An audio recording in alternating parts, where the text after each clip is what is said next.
Okay. But so we're over here hitting the wax pen, at least half of us are, and we're going to be talking about neurotic nihilism. And I would really love to know, what is neurotic nihilism? Because that sounds like a very interesting term that I've never heard before. Well, it's kind of like, um, so the name of this stream is something to do with mental illness, right? Yeah, I think it's like mental illness is really great, and I love the left. I can't remember what I said now. I love the left wing because of it. Yeah, so it's supposed to be like that movie where it's like the something, and then how I learned to love the bomb or something. So I was thinking about that movie. I can't remember the name of it right now, but that's what I was thinking of. Well, it's kind of similar. Um, Not really, but kind of, in a lot of senses. I'm grabbing a phone charger. Give me a second. Um, but it's like, so essentially, neurotic nihilism is a way to point out just kind of how pointless even pointlessness is, and the differing thresholds to sanity, as well as reactive tendencies resulting from sort of like pushing those pressure points.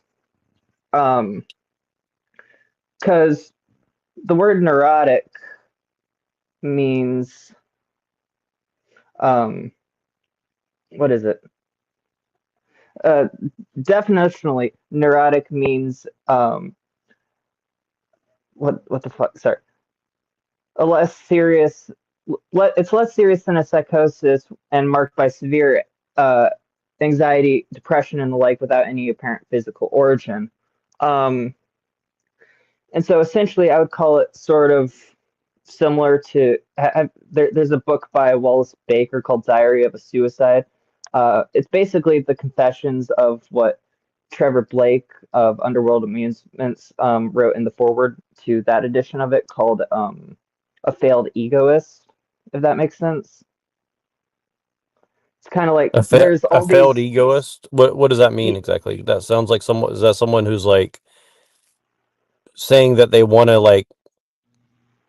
become a godlike person, but really they're just like really insecure or something like that?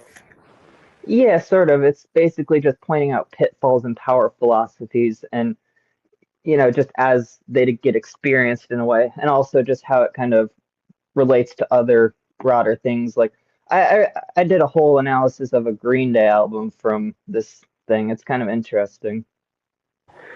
I have a copy of Max Stirner's The Ego Is Own, bought from Underworld Amusements, with I think it was supposed to be George Steiner's View of the Far Right series, and I have like a little Underworld Amusement signed by Trevor in the card right there. And that's actually my copy of The Ego in Its Own that I got many years ago.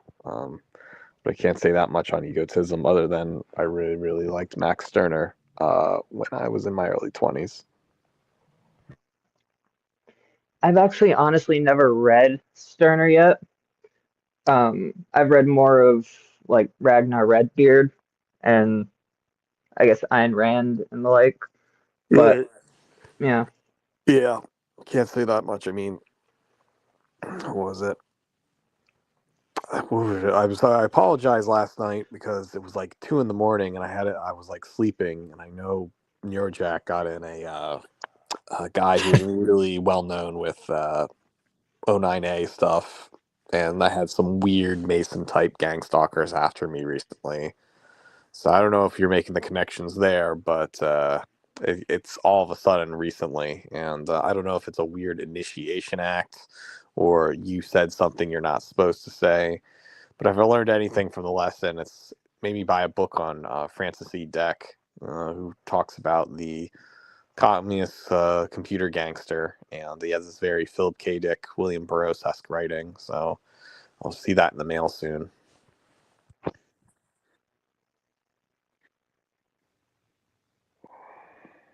Yeah. Well, what? Well, so um I'm trying to like merge some different things. Like I'm trying to say like there's something about the ICE protest, like the pro ICE, the anti ICE, pro Zionism, pro Trotskyism. Uh, it is very Philip K. Dick, right? It's like you have all these different things that seem, I'm finding this by the action of like trolling people, even though I'm not intending to. So like, I just start calling people who are saying like, no border, no USA, whatever. They're like, let's dissolve the borders of the United States. I was like, so are you a Trotskyist? And then everyone's like, oh, you're just rage baiting. I'm like, well, what is the answer? Yes or no? And like all these people are like, you're a fucking retard. Kill Right. They yourself. don't want to be honest with You know, socialism. That's and what I was like, so have you read Trotsky? And this one person said, and I started saying like, well, you're a Trotskyist Zionist. And this woman comments and says, oh, Trotskyist was avidly anti-Zionist. And I was like, have you read Gramsci?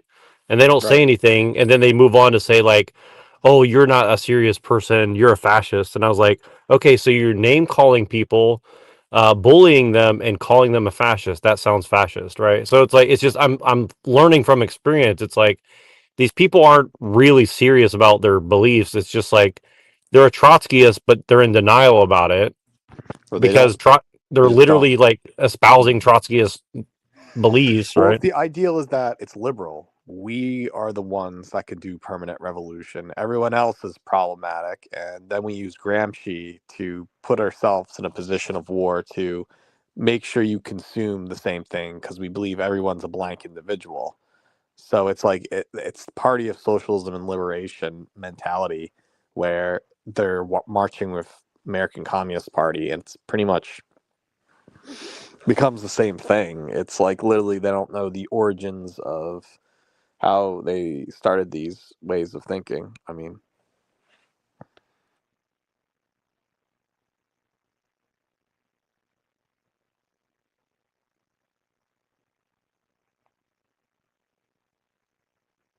Yeah, sorry about that. I was just typing while I was out, but I think it goes back to this thing idea of like because Claudia's writing articles about neurotic nihilism, and I think that's a good term because it's kind of like how you called it, like liberal nihilism. So it's like there's like real nihilism, and then there's like liberal nihilism, then there's like neurotic nihilism. I so think how do there's like you a present the trend between text? those.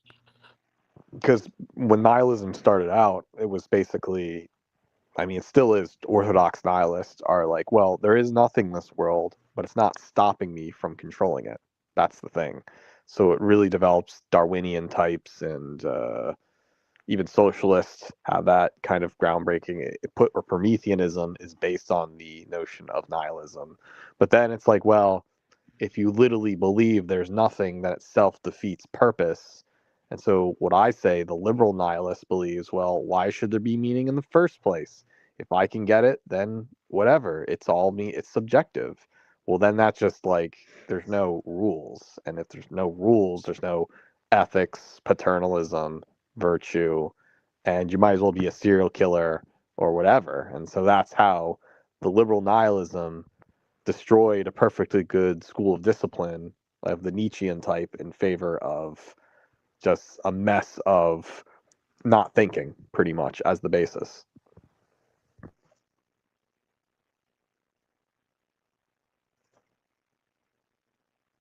Well, Claudia, if you don't, if you're still there, I want you to jump in because you wrote the article about neurotic nihilism, and then you wrote the article about how Avatar movie is about like mixing of kinds, right? And you're talking about how like it's about creating like a new race of people, and it seems like strangely relevant to like all the shit that we talk about because like me and Pillard are like very pro like Asians and whites mixing together to make like a new fascist. I mean, not whatever fascist even means. I don't even think it's a real term, but relative to like a Trotskyist, like everybody's just like gay, retarded, and Anti-liberal. It's borderless or whatever. basically It's like, anti-liberal, healthy, pagan. You could say it's eugenics, which it is, but at the same time, it's not the priority or the basis. It's not Darwinian in form. right. You It's know, more about like a spiritual Aryanism than it is correct. about, it's like any kind of like racial thing. But it's just funny because people automatically assume like Aryan is you're a racial. racist. And it's like, well, you're the one judging everybody off of race, whatever that means, which is a totally Correct. made up term, by the way. It's like you want Yeah. decency in a society. I just call it anti-liberalism because I couldn't find any other word. If you were to make up something, it gets straight to the point. So the only, debunking is that the liberal opposition will say, you're just a fat guy that wants to own the libs. And it's like, it's not owning the libs. It's the air we breathe. It's a fish in a water. David Foster Wallace, what is water? And so the entire premise of like admixture European society in the United States is being an individual without family, without brothers or sisters. We have to judge and tell the rest of the world to speak English and see we're individuals without any care of the world. It's not that it's a good thing, like we have free will. We're still under the oppression of capitalism and saying what debt can give us. It's like we're constantly in debt. It's a fake. It's like the only thing that can prosper is a bunch of private socialisms under the realm of capitalism, which the actual PSL socialists seem okay about. And that's also really weird. And it's honestly, I would rather live in an Asiatic society that denounces that whole worldview in total, that puts the people first. I think that's ultimately what socialists want. But I think the United States is in the Stockholm Syndrome conundrum where it's falling apart because it's essentially a transhumanist project. The technology isn't there, but it's all the billionaires are putting money down to make sure it happens in the next 50 years. No, Machine, welcome. And Claudia, if you're talking, we can't hear you, so I'm not sure if you're talking or you're just being quiet. But I'm just being quiet and thinking. I mean, I have the Suicidal Asian and Promiscuous book on my shelves. I know what he's saying. Mm-hmm. Right. well, But it's just, yeah, sorry. Oh no, go ahead, please. No, because I don't know the way to put it. It's more like, I look at this. I would even put in a very common Artie Lang sense of the term, where it's like, well, you know what toxic is.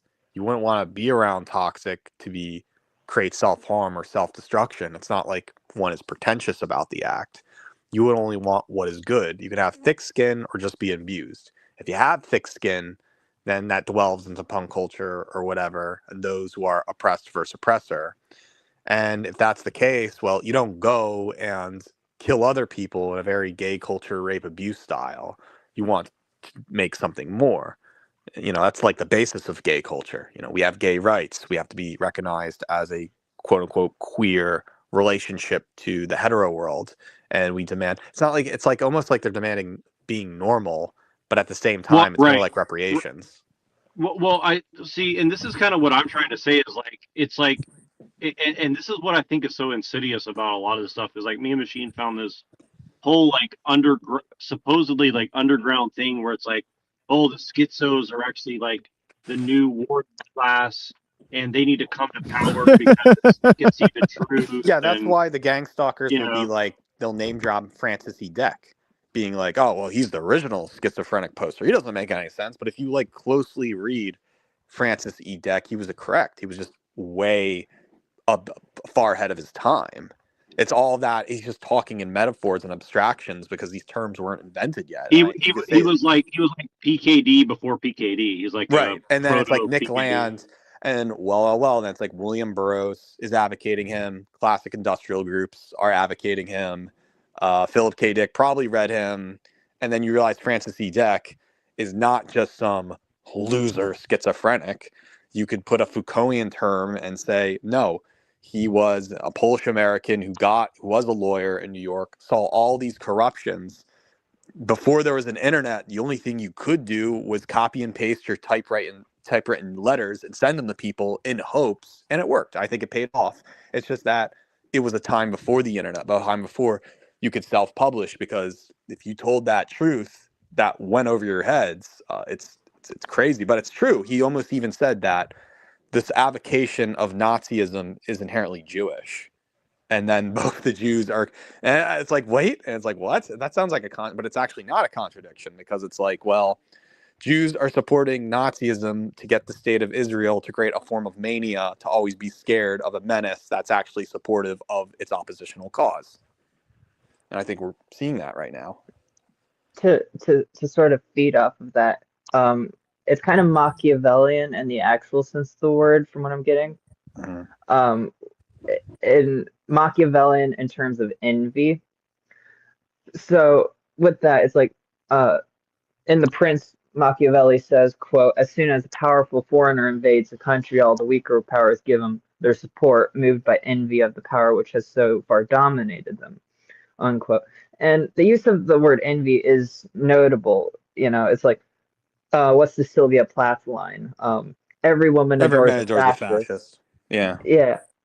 And it's kind of like, it's that idea, but you know, it's like what envy is. It's sort of like in Star Wars, I guess, is a kind of a good relation. It's like the Sith rule of two, you know, and that envious lust, you know, it's more akin to the prescription of envy as an entity and of its metamorphoses, which is this shriveled, pusillanimous, poison dripping ghoul that just infects people like a malignant cancer. Um, and ideally, I guess with what Pilater's criticizing with the liberal nihilism is that ideally envy should invite ambition, but where that envy is with liberal nihilism, there it does not have any sort of ambition to come out of it. It's more leeching than some sort of primrose peach at the end. You know, like a classical nihilist would be more, I would say, into new age things and be like, well, because there's nothing greater than me, I can become God. It's almost like a Satanist position, but it's not being humble per se. It's more like, what is the sense of the universe? And I think things like the United States of America or even China does practice a form of nihilism. It's just that it's very, its meaning is derived to something else. America believes it's an ideal over, and that's the basis of the universe, which needs, there's nothing but our ideal. Or China says it's our people above everything else. It's not that there's no meaning. We are the meaning of living the good life. And that goes back to, so again, nihilism can be beneficial to how you plan things, but the way you interpret it, it often becomes irrational in its design when you just stop thinking. Well, yeah, Well, I would go ahead. characterize nihilism as a neurotic skepticism at its most extreme, which hence neurotic nihilism. And there you go.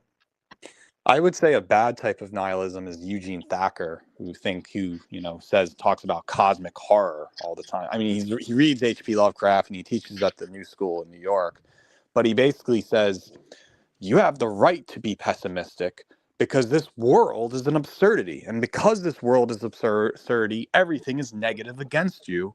And if you are negative and feeling bad thoughts, you should be rational to be transgressive. Hence, it's okay to like industrial and power electronics music. I wish I was making that up, but that's what Eugene Thacker argues, and he became widely popular in these punk circles in the last 10 years. That even his avogation of Thomas Ligotti seems to be, and he's the only writer of Ear Hair Mirage is begotten, Eli's Mirage, and I just think it's a little absurd. It's like saying that my empirical senses make me feel bad, and I want to be bad just because I fit into a subculture, which I don't have to, because again, it's throwing away, it's taking self-harm as the good rather than Right, overcoming it, which is right. what straight edge culture was. What- It's almost like I denounce straight edge culture, and this is the problem with Thacker. Well, so I'll give you an example of this really quick. Which may not be directly related, but I think it is probably. So I found the video of a Chinese guy who's like in Vancouver or America or something like that, and he's talking in Chinese to Chinese people, saying, America's really racist and we need to end the borders in America and, down with ICE and all this stuff. And I said, would you want Asia to have no borders and endless immigration too? And then I realized he's probably from Taiwan. So I said, or Taiwan. And he said, I don't live in those countries, so I won't speak on the policies. As for the United States, the country I am a citizen of, I don't give a shit. Come on over. And I property. said, literally makes no sense. The entire world comes to a place because you say it's cool? Question mark. I'm sure the ladies feel really safe around you. So how many immigrants of color have you hosted in your house? And you seem to quote unquote give a shit since you want the borders to not exist. Is America magic dirt? Are you a Trotskyist? And then I said, and if you don't care about Taiwan or China, why are you speaking only to those in America that speak Chinese? Most Chinese I know don't want open borders for China or America. And they're Stalinists. They don't want Trotsky. Right. China's so based on a Stalinist government. So I said, so again, are you a Trotskyist? And here's his response. He's like, you seem to have some personal issues and trouble formulating a coherent argument. No, Try that's working on that before wasting my time. You don't have And an answer. and I said, revolutionary, but can't handle a few questions. Well, you know, So I it's thought Well, it it was is funny. shoot first, ask questions later. The is it the not? Trotskyists have the Revolutionary Communist Party by Bob Avakian, which was influenced by Trotskyist values. So I think that's kind of funny that the.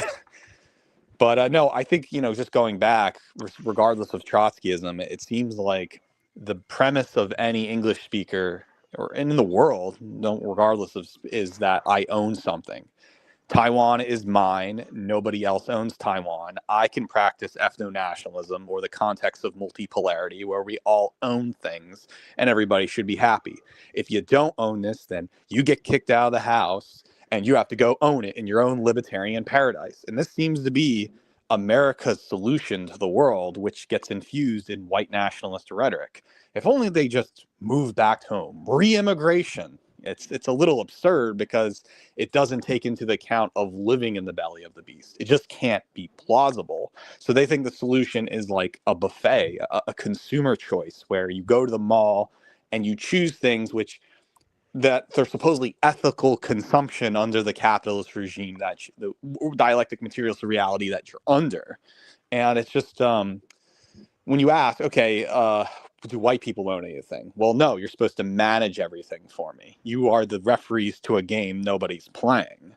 And it comes to a point where if that's the case, then we supposedly everything's just subjective to its ownership. You could say you own the race you have or the kids you made, and it's just this nonstop ideal of, you know, it's hard to tell someone you don't own anything, you know, and this is like the basis of the home ownership crisis or the boomer ideal of the world, is that people bought houses because they own them, or that's an investment. Well, if it's an Right. You know what's investment, you're funny? recalculating the money to own more What's things. It never What's ends. funny is the person who taught me that was the richest guy I've ever personally like known, you know, beyond like a in passing talking. And he moved to Thailand and he rented his house, he rented his scooter. I'm sorry, he bought his scooter, but he basically owned gold and a little bit of money in the. Can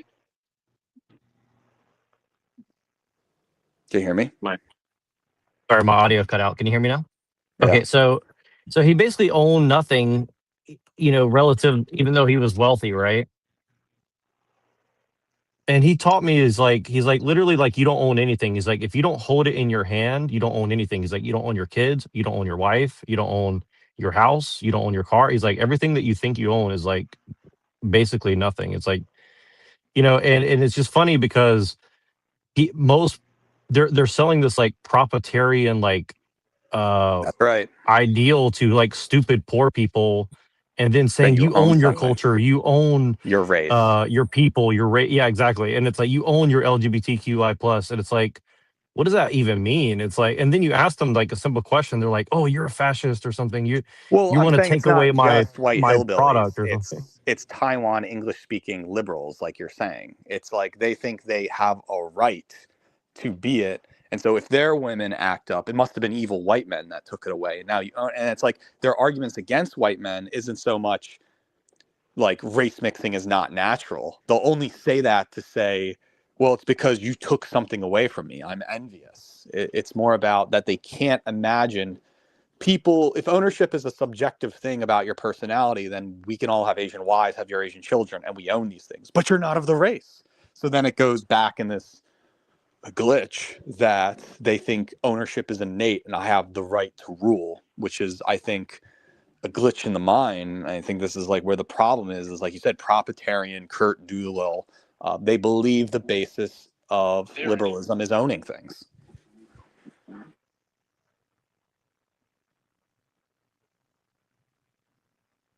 But I think, just to say more than half the world, that isn't G7 BRICS, they're anti-Propitarian. They don't believe, they're not going to say, I care about my people because I live here. It just is. You just exist with your family and your people. I think that's a natural pagan-esque part of the world. You claim things when you want to. And you realize, this is a Buddhist statement too, that if you die, all the materials don't go into the afterlife. Your soul does. And I think this is not coherent in most Christian religion, except the Gnostic parts. But like in most bourgeois Christian identity of the world, everything it's materialistic because it's under God's domain and you're in the image of God and you own things. And so, that just opens up for Darwinianism and nihilism. So that's just like a front for something else. If you take those Richard Dawkins cultural Christianity viewpoints in there, or Christopher Hitchens, I'm sorry.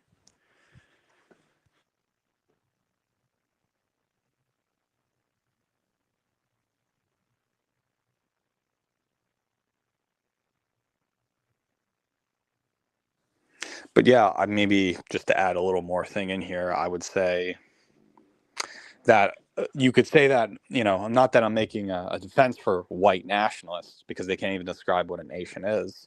It seems like most white nationalists are upset that the world wasn't the 1950s. So they develop a pseudo-reactionary position, unlike the Amish, who are super reactionary, living 150 years ago or 200 years ago. The white nationalists are reactionary that they want to be 70 years ago.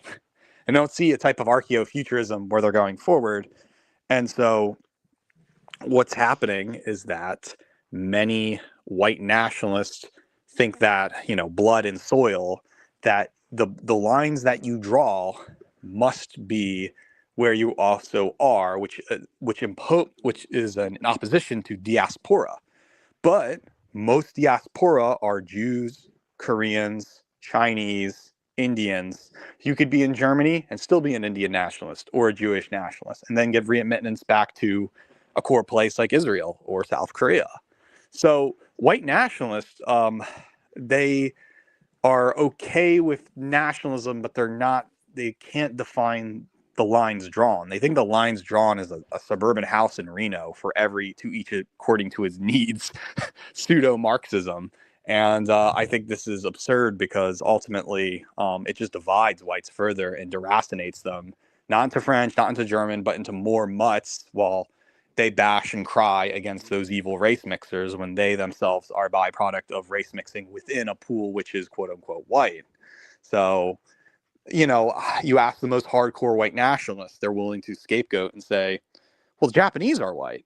So if a white guy gets with a Japanese woman that has a half Japanese child, that's a white person. Yes, and therefore that's white nationalism. And I can see you could use that as a Trojan for Eurasian futurism, because they believe in binaries and they don't want to believe in third positions or creating new words. They might come up with a cute word like Wasian once in a while, but they're very poignant to the subjective nature of what is white, what is nationalist. But, they could never imagine themselves as diaspora, though. That's the interesting part. And people like Greg Johnson of Countercurrents is really pushing a pseudo-Jewish ideal that so-called white nationalists should be diaspora, and their nationalism is rather determined by Propitarianism.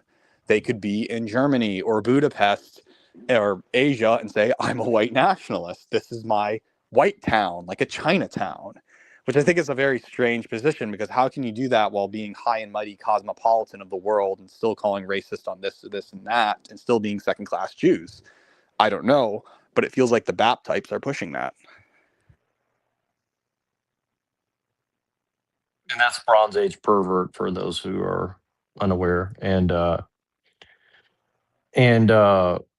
this is where I get confused. Is like Peter Thiel trying to use these tropes as like a jujitsu into like, you know, like a Pax Judaica, or is this more of like everybody's just trying to stabilize things somewhat? So they're like, well, let's just let the dumb people fight amongst themselves and feel like they're, you know, real revolutionaries. And so like I truly do feel like this is kind of like a weird IQ thing where it's like, you know, dumb people need to feel like they're empowered even though they actually have literally no power Oh other yeah, than that's a been bunch of the stupid tropes or gag. something, The right? gag since the 1960s or the 50s. Those teen dash agers. The teen dash agers are going to rule the world. You see it through the work of Larry Clark and Bruce LaBruce and this kind of, I'm going to use the exact word here, fetishization of young people that hasn't left the boomer generation. And they think, you know, 4 generations down the line to Z's going to be the generation that will do X because young people are so smart and intelligent, even though it's the older people in labs making the words like cooked or I forget the words every Um, time because it destroys your brain, and because you don't want these unwanted things in your head that you know you can speak in clarity in actual English. right. But they're Yeah. trying to always push irony. Umberto Eco is correct. They're pushing irony, so you're never sincere with the text. You are always meta. You never say "I love you." You cite someone else to say "I love you" and let them think. And so that's the problem with intellectualism. And for like a corporation, they call themselves Meta. Everything is meta. And this is why we get things like post-left Mm, irony or like meta it's meta. like everything is a it's like your life is a meta proxy war essentially that you never knew like is happening. You never knew like who's the So it's like, players. You okay, never know the take land. you Or, know take my friend Nicole Hmong in Bushwick. You know she's Asian whatever goth stuff going on, and she posts pictures of her dating quote unquote, and she's only with the guy for like a month or two, and it's basically on X or on Instagram from the guy's POV. I'm speed running dating in New York with the goth Asian chick. Both parties aware with consent that it's weird. It's like this is not natural. Not even kids in the 1950s would think that. And this is like what liberalism is doing to our brains to constantly let the camera go on. I think this is something that Theodore Adorno argued about how the camera's always on, it's always watching us, and there's always a mythical audience. No one develops the Ted Kaczynski hermit or the Diogenes type of isolationist to make art in the world. And, that's why, in my avatar, I just have a blue background and writes Pill Eater. Science fiction writers like Greg Egan, even early Greg Johnson would just not show their face because it's a type of vanity. And honestly, in a world where no one cares about anyone, is becoming hostile, I think my message is more important than the performative aspect. If you pick up a book from the library, that's all that should matter. But I think, in this technological age, we're always on TikTok, we're always performing, we're always doing this. We become literally a cartoon character rather than say, like a Kraftwerk brand thing that's coming out. And I don't think the Z kids get it. I think the elite see the Z kids as new women to have sex with. And this is gone. This is being published right now saying millennial men should get with Zoomettes. They're literally saying, yeah, we know millennial white women are broken, but that's not stopping you from getting from a 23-year-old white girl that's still on and that's what they're doing. So crazy. Right. Age gaps well, are fine now. and that's well, that's a big Red flag. It thing shows that you they're what's going going in. on. Well, go ahead. That's what they're No, going no, against now. Is like I'm not saying it's this, also the yeah. contradiction where they're also putting out oh, you must be a pedophile now. You must be a creep for going after younger people. They wouldn't be saying that if we had a 50-year-old woman going out with a 20-something-year-old guy, which they also fantasize about as well. But if it's the man actually looking for a 23-year-old to have a kid with and natalist principles, oh, you must be a pedophile. Just from that younger generation perspective, as I am technically on that generation, I think it's from 1990 to 2006 or some shit. Um, it's I would say it's not that dissimilar from any other generation in the past. I'd say it's specifically more akin to the 60s than anything. And like just looking at something like America First, it is a reaction to the dominant system and an envy for that sort of power. Um, and at least in the case of say like the America First and stuff, it's not that dissimilar from what's already there, but it does find itself to fashion itself to be special in some way, even though it's really nothing new. You know, it's just the same thing. The only difference is technology has changed, and so has the scenery a bit. Well, I'll give Nick Fuentes credit for one thing because I found this clip of him saying like all gay, like modern dating is very gay, and he made a pretty good case for that. Where it's like, let's go date each other and fuck each other, and then we'll just text all day and whatever. Right. And it's There's no literally like loyalty. let's live like gay guys in the '80s who all have AIDS and just don't Who care I like what think Nick happens Fuentes tomorrow. is actually. Essentially, I think Nick Fuentes is gay, and he's actually saying, "Well, I'm a well, different type of gay because I'm just going to be a monk about it." So that's the weird part. He's like telling you, "Devil right. screw tape letter." He's But telling you a screw tape letter, pretty much. right, but that's the thing is like, who better to tell you about it than an actual gay person who knows Which I think is Nick about this Fuentes, which stuff, is right? exactly, and that's why he's a screw tape letter. Is like, I know the game, and I'm going to tell you the dangers. I mean, just the other day, he said, don't get tattoos, and they'll make you look ugly. But it's like, well, the tattoos were only apparent because we lost authenticity, and when people get tattoos, they are looking to belong to a serious political, cultural movement. This is why you get processed church tattoos or a pentagram or whatever, or just, they say doodles on your skin. Well, they do that to show I'm willing to take risks and it means something to me. And I don't think, I think Nick Fuentes is only saying that because in gay culture, a lot of gays already have tattoos based upon trauma bonding, which is totally fine. It's just that he thinks, you should just focus on the body as Adonis. Of course, that's ideal, but no traumatic person. I mean, look at Andrew Tate. He has a giant tattoo. I'm just saying, if you are masculine and they want you to manifest violence and you can't show that through your body, then it's like, well, then you might as well be a prude who doesn't do any of these things. And it goes back to the whole gay thing. So again, there's some things I disagree with Fuentes on, but it just misses the point where we're already in this. There's no sincerity to begin with, and he's trying to say good, but at the same time, the screw tape letter is saying just embrace it, which is unfortunate. Right. Well, I'll read this too long didn't read version of my article I'm writing, and so it's two different hypotheses that I'm trying to synthesize into one argument. So let me read the first, and then I'll read the second one. Okay, so the first one is the world's major powers are unconsciously building a global techno security state modeled on Israel's garrison vanguard paradigm.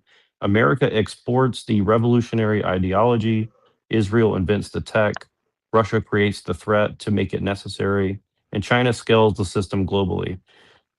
Their competition inadvertently unifies the world under a Pax Judaica, not Jewish rule, but a planet where every nation adopts Israel's logic of permanent siege, preemptive tech, and managed conflict.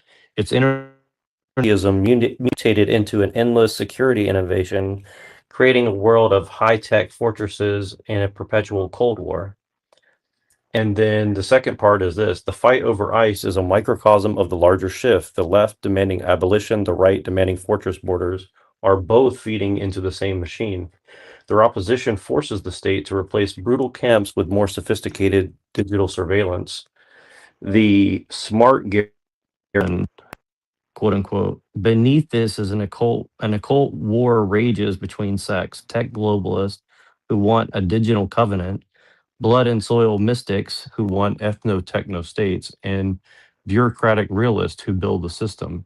Their conflict isn't chaos, it's the ritual forging of the New World Order. Every protest and policy debate unknowingly defines and accelerates the rise of the automated security state. We are all actors in a hidden dialectic building the prism we think we're fighting. And I think that like literally sums up my entire belief system in regards to politics, to be honest with you. Well, in the artist way, I think it's hilarious that gang stalkers and others will say, oh, how can anybody, take Francis E. Deck seriously? He must be a schizophrenic. Let's all insult him. Or Terry A. Davis. He's a schizophrenic. Let's insult him because it's so absurd, like Christian. But if a liberal like, J.G. Ballard does, I want to fuck Ronald Reagan, and does the same kind of collage art, criticizing and satirizing and ridiculing the Reagan Empire, but I'm coming as a liberal because this is how stupid you are. Sounds very condescending.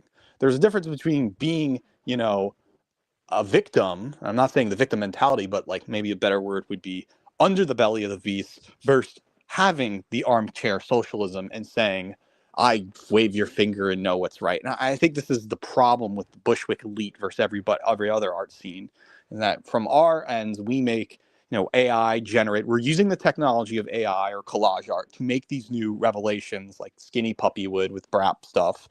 But then the elites, they condemn us for using AI. They condemn us for actually using new artistic methods because they are jealous that they have to manage everyone. So they have to be pretentious about their art styles and play this Max Weber power knowledge game. They're like they're like, we want to use the AI to make you stupider. We don't want to. We don't want you to use AI to actually like tell people what's happening. Yeah, you don't want to bring a bat to a knife fight. You bring a gun to a knife fight, and that's what AI is doing. It's giving everyone a robotic butler, so they're making sure the stupid artist types that say, "I don't need AI, pick up the pen." Well, certainly the smarter people are going to pick up AI and fool you.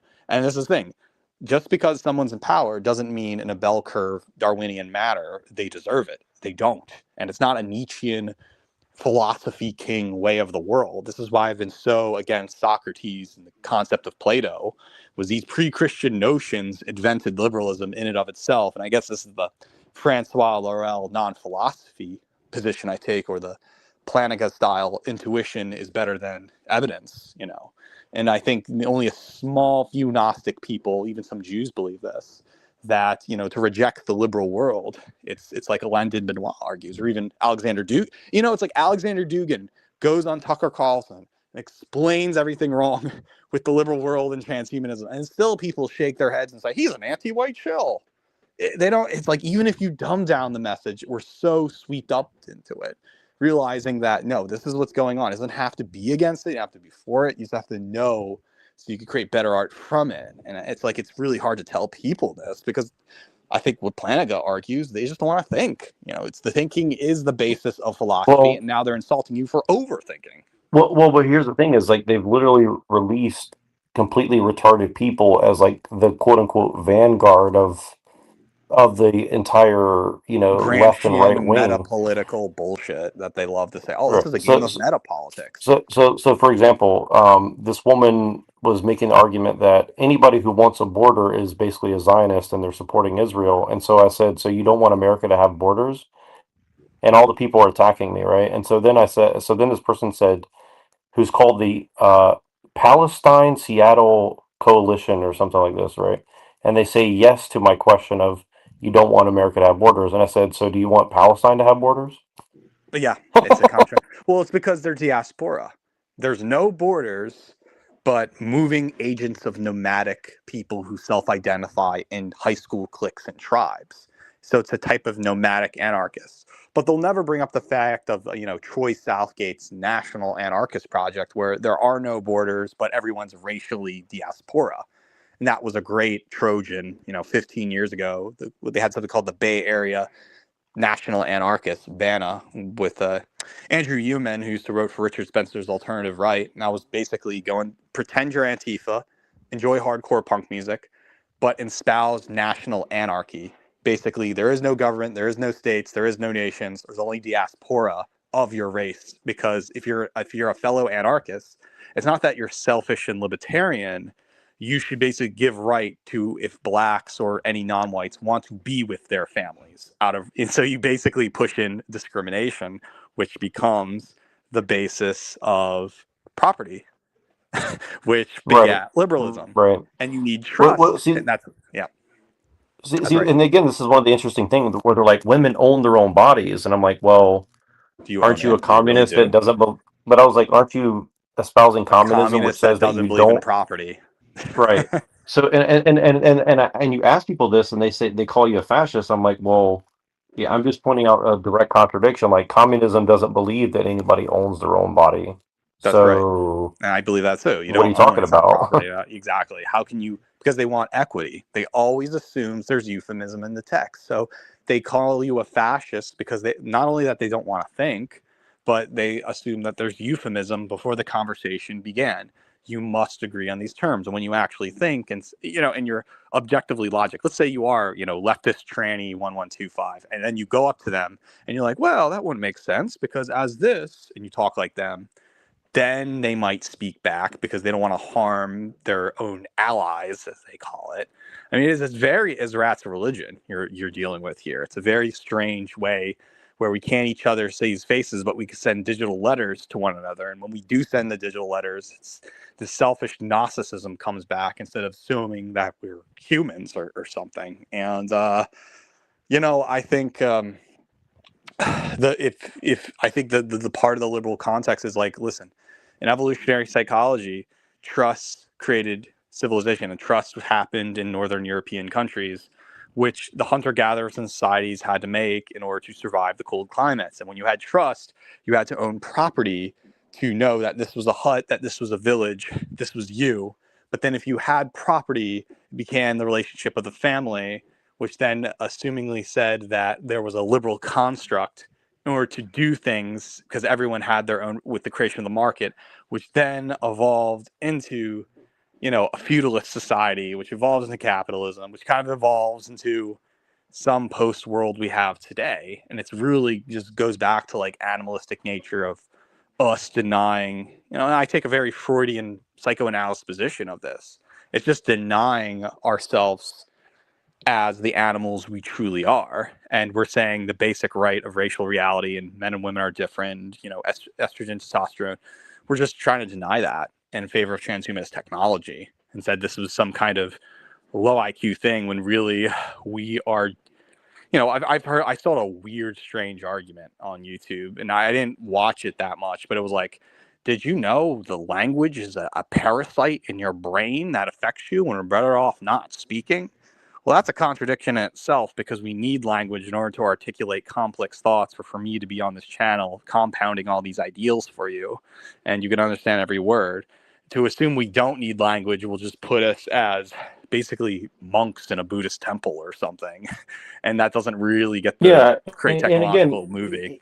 And again, even if you think that that's like the ultimate way to live as a human being, it's like, okay, well, make the case, especially by doing it, and then they're like, well, I just want to do it as like a photo op for like Instagram or something, right? Yeah, that's what I'm saying. It's still the problem with saying language is a parasite is that it still self-hates, but it doesn't want to do good. It wants to be liberal and condescending as always. I mean, it's like a perpetual anti-whiteness. It's always perpetual anti-human.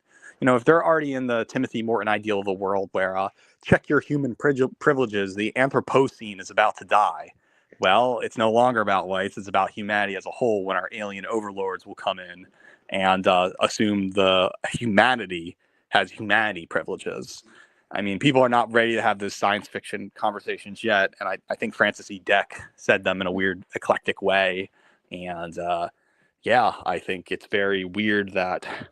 But what I'm trying to say is that language helps us articulate better ideals, better welfare of the world, more new ways of thinking about art, and then is assumed to be a reactionary Amish person seems to be very privatized libertarianism, watch the world burn, MGTOW, I'm okay, and just live your best life. Well, then you can't judge if people are doing worse things and causing more pain in the world, and you leave to people like David Benatar basically arguing, you might as well not exist because you can't be happy, you can't be sad, you just don't exist. And it's the same language as a parasite argument, being like, okay, you just want me to kill myself? Yes, ethically, because you're above it all. It's articulately planned in a very strange way. Well, I was kind of sorry, I was watching I'm watching a young lady do like martial arts in a park as I'm talking about this, and it's just kind of funny. It's like it's making me just think it's like they're kind of selling women this kind of like endless adolescence forever or something. Correct. It's like Correct. you're still, you don't worry, you're still that hot 19-year-old, no matter if you're Yeah, 27 but you or wouldn't do that in Dubai. 37 or If you did 57 or that, 60. Right. if you did it in Dubai, you have to wear, cover your face because too many men would want to gang rape you, and you have to be owned by a man who owned 5 other wives. Can't do fucking kung fu in the fucking park of San Francisco, and that's the liberalism they Well, talk about how great it is, perpetually being well, 19. well, and again, it's like they say, well, then when you say that, they're like, well, that's just because men are Cultural violent thing. and evil and all this stuff, and Well, it's are like, well, like, Muslims? Are Arabs? That's racial. That's like, no, we're not. right, You're just right. being Well, racist. but that's the thing is like, what makes a man a man? It's like testosterone, violence, sexuality, all these things. Which you Then then claim that you're what sexually makes a attracted woman? to. Yeah, Right. But then what makes a passivity, woman? It's like, subservience. right. Yeah. And it's so funny. It's like this is another like article idea I have is like how great it is that women empowerment is to become like a gay guy who has a corporate job or something. It's like that, it's like Yeah, that's a that's great the one. That's a ultimate great end one. all be all. That's like the ultimate end all be all final You boss could of be a like, gay guy that treats other men with respect and then say other men are creepers and stalkers when they want you to think. And you give the guy a blowjob if you feel like it, but not all the time. Well, when you right. characterize it like that, David Benatar makes a lot more sense. Well, I find, I've been reading Benatar a lot recently. And actually I was trying to compare it with, Peter Singer bioethics, Benatari existence, non-existence. And here's where Benatar gets really interesting. A lot of people forget about. I think the white nationalists are secret agents of David Benatar. What their argument is that you want truth, justice, in a nice white country. That doesn't mean black, doesn't mean Asian, doesn't mean Indian. It has to be truth, justice, in a nice white country. That means you have to annihilate the other so it doesn't exist, so you can make yourself feel neither good or bad about the situation. And the other side has to stop making other non-whites to make them feel good in a very Peter Singer bioethic trolley question way. So this argument is great against white male, Asian female to be like, well, if you have a Eurasian child, he's going to be a school shooter, and you only had him because you have a fetish for Asian women, which is irrational to liberal individualism. And that child wants to work with a white nationalist to say, I shouldn't exist because I can't feel good or I can't feel bad. Or if he did, it must be for the greater good. And so I believe that white nationalism and antinatalism is that the Eurasian kid is neither good or bad for the situation. It just is. You can't acknowledge that there's an opposition. It's a type of deplatforming, which is like, well, I just don't want to make sure it happens because exist is already, the axiom of life is painful. And so I don't want to live a life is painful. So just stop growing. And if you're a non-white in favor of white nationalist causes, in bioethic reality is that you should stop growing because I can't feel good, I can't feel pain, and everybody wins. And so I think David Benatar, his analytical logic for non-existence is used all the time in ethno-nationalist circles to justify go to your room and stop growing in opposition. And so it's a very strange thing. It's like, so it Well, really boils down it to the natalism versus antinatalism. well, I would agree, and I think that's why. And welcome, Gabriel. And I want everybody to jump in here, but I want to say this because it's kind of like a bigger point that kind of explains a lot of what I've been trying to do, which is that, and I wasn't even fully aware of it when I first met, Machine or Gabriel or Pill Eater or anything like that, or any of that. But it's like this whole thing of like white nationalism. What I've come to understand is like, white, the term white doesn't really mean anything. It's just a catch-all term of like consumerist America, capitalism, or whatever you want to call it. And then they just use that as like a bludgeon to say, well, like, you're a white person. And it's like, well, 300 years ago, we were all killing each other in Europe, and there's no such thing as white. Now Now all they're of a sudden, publishing like, they're just lumping articles. us all the same, right? Well, they're publishing It, articles on countercurrents to say My Little Pony has something to do with white nationalism. And Richard Hoke is saying 7-Eleven is white nationalist because it's our last business left. And therefore, regardless if it's post-capitalism or not, you should support white people even if the world is declining. So that's the type of bizarre type of bioethics in the text. on the I other have a end, it's question. like all the. Go ahead, yeah, go ahead. What's up? I have what's up, guys? I have an observation and a question. Um, I've been noticing especially the last couple weeks, there's been a push, at least on my algorithm, of stories and YouTube clips about non-white people uh, subscribing to white nationalism, and a lot of times it has to do with like shooters, mass shooters, like even like in Indonesia. A couple weeks ago, I think there was a young man who opened up fire on his Muslim school, and had swastikas tattooed on him. And then in America earlier this year, there was a young black man who had similar aesthetics going on, and he shot up some people at his high school. And I'm just curious if you guys have noticed that, and also too, like, what is that? What is this? Either for real push or conscribed media push that non-whites are picking up white nationalist ideas. The only thing I'll say for me I'm actually mixed. However, I'm seen as, African American by a lot of people. I would say the only reason why someone might do that's non-white is because maybe they're just fed up with the way shit's going, like a lot of us, and that's one way they feel like they're gonna like stir it up or something. So I want to get your guys' thoughts on this non-whites allegedly picking up these white nationalist ideas and going with it. I have two thoughts just really quickly. I think this is like a two-part question. It's like one is Sorelianism, the ideal of violence, and that you use violent tactics in order to change society. So when a revolution is happening, they create this kind of mythology in order to overturn the world, and then basically, there's a revolutionary, they all fall in suit, and then there's a militia, and then you create, what you call borders and countries. But then again, it's like, well, there's also different people. And going on this argument of existence and non-existence, it's one of the mantras of New Age communism, or at least in Duginism, is multipolarity, which argues that there is no G7 or BRICS. It's rather different parts of the world can sustain itself, and there's no one world colonialism. It's different types of vying for power.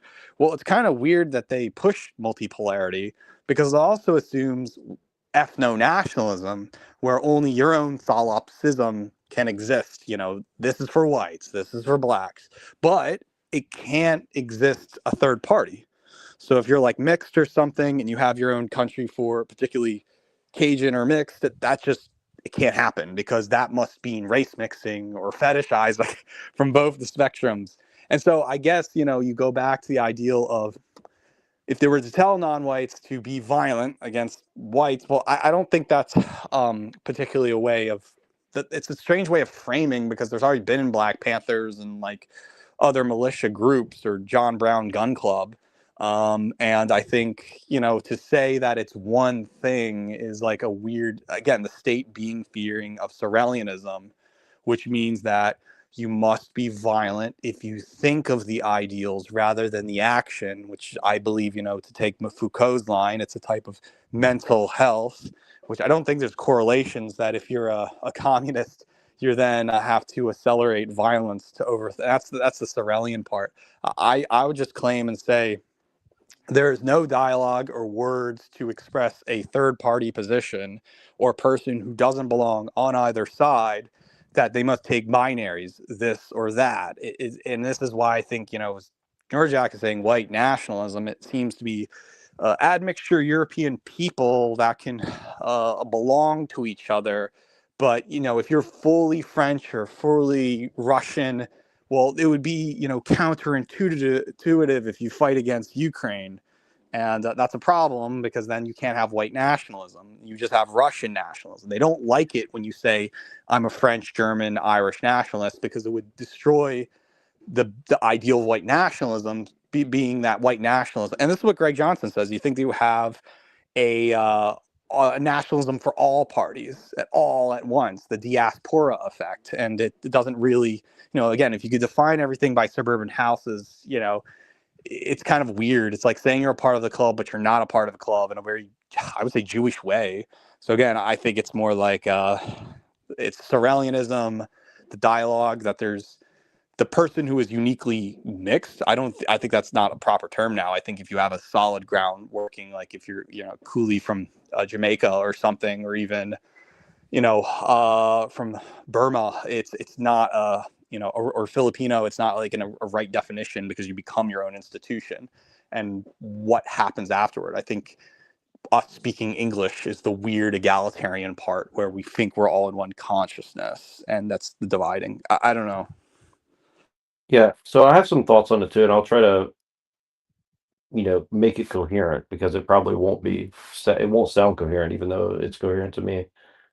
But there's a lot going on. It's like, I think the reason why a lot of people who are people of color, are identifying with, like, Nazism or right wingism or whatever.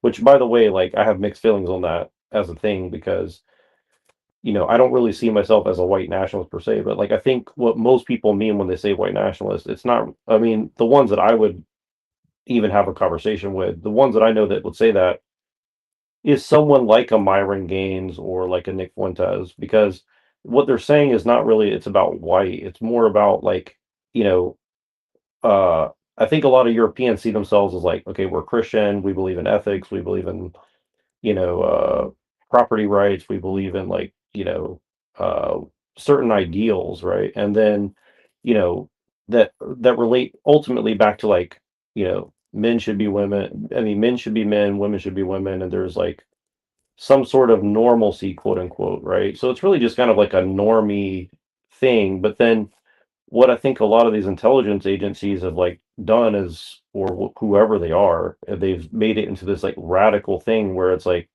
let's demonize this ideal of, like, normalcy, and then, get these people to adopt this, like, extreme, occult version of it, um that the average person who's, like, a Christian would never be a part of, and then these people will go and do crime in the name of this, like, ideal, and it'll basically, like, tell the world that, wanting a nation of people to exist is bad, or wanting, these different ideals. Again, like, it's, I don't even, it doesn't even matter to me, the whole history of, like, Hitler or whatever. Like, it's more about the idea of, like, should we have a nation?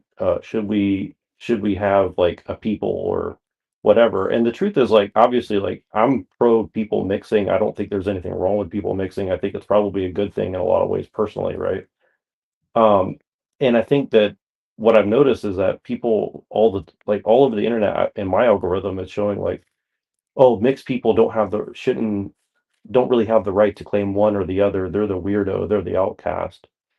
But then if you look at something like white nationalism, like, most people who think of themselves as, like, a right wing or a white nationalist, they're the party of queers. They're the party of people that don't fit in. You see what I'm saying? But then, like, the left wing is, like, trying to atomize everybody. While or that's what they're kind of saying, you can be whatever you want, but really they're trying to make everybody conformist, right? They're trying to say you have to have all the right opinions, you have to be with all the current things. You know what I'm saying? And so it's like, I think it's this kind of weird dichotomy where the people who are saying the loudest, be yourself, are the ones who are trying to make everybody the same, right? And I just think that and the people on the right are trying to say, well, you can be whatever you want, just be a good person or something, right? And I think, this is why there's so much confusion, because, both sides are ultimately feeding into a higher level dialectic of the occult or something. And I think that ultimate dialectic is kind of what Pilliters is alluding to, and is like, it's like this kind of, like, weird, secular Christianity or secular Judaism or secular, Islam or something, that's not really, it's not really an actual ethics or religious thing. It's just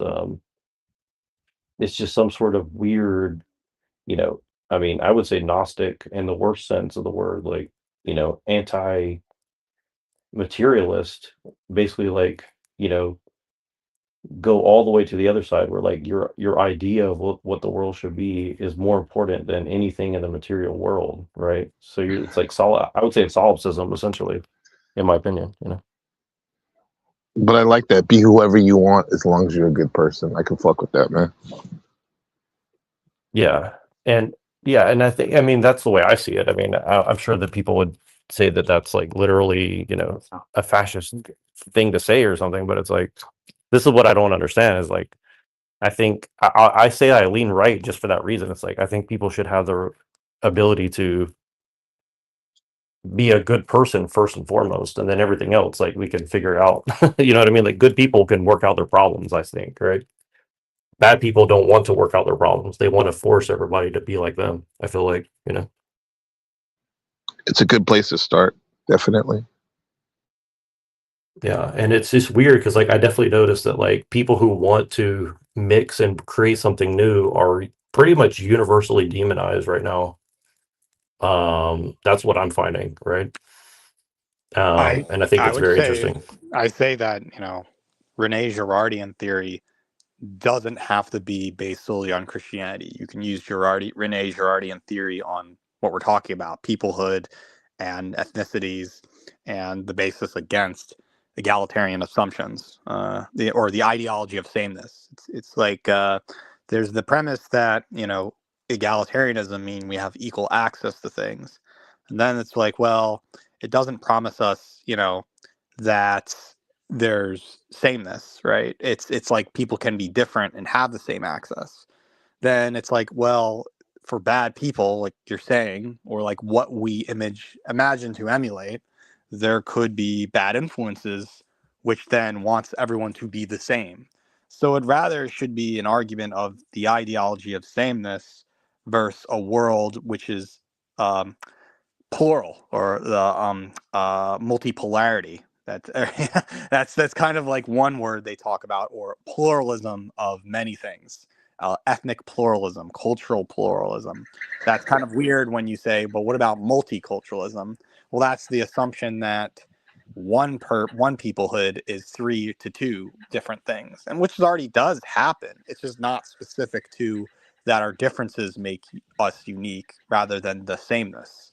And you could actually divide the world between what is the same and what is different, and that the ideology of sameness is a part of technological things like the singularity or transhumanism.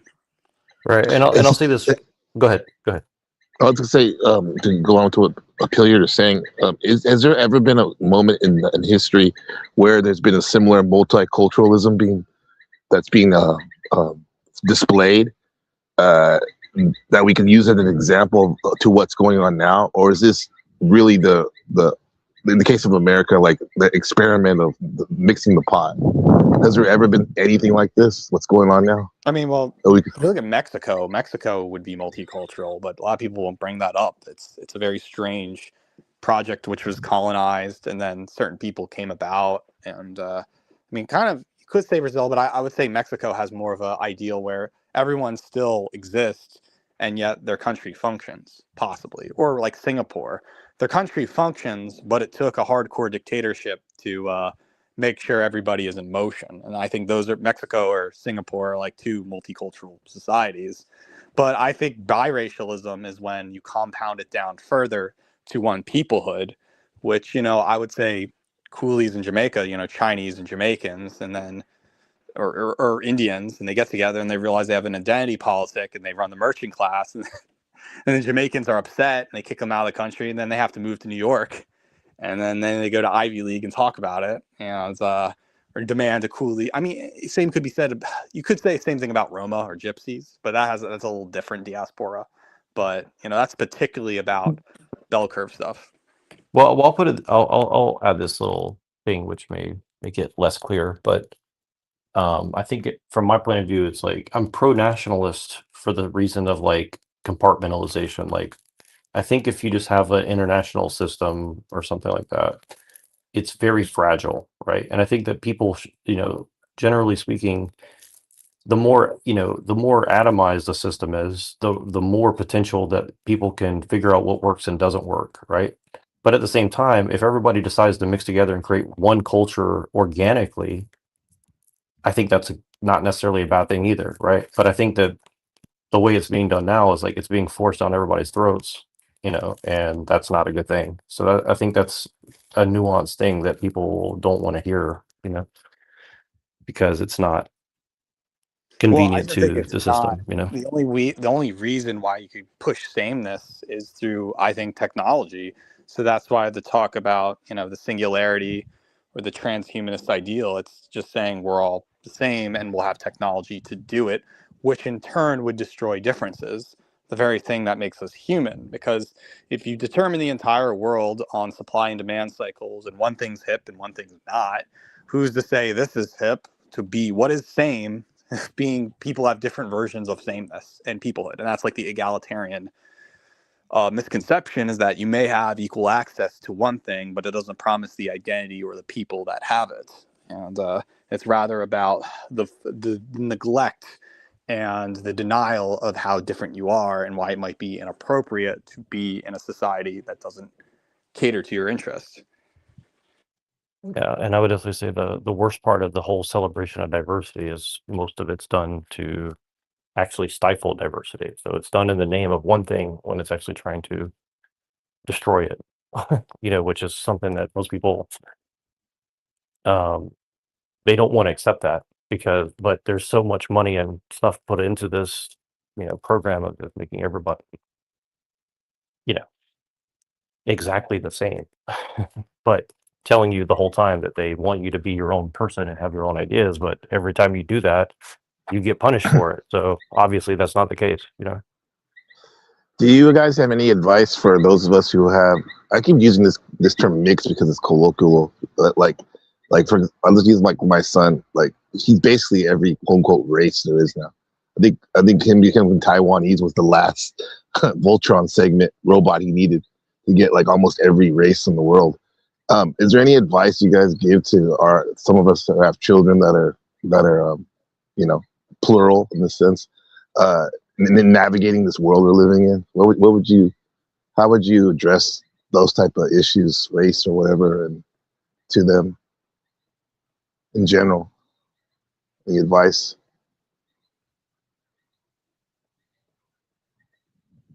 I'll let Pillier go first because I'm trying to figure that out for myself. Like, I think it's one of those things, like, I don't know that there's a good answer because it seems like the,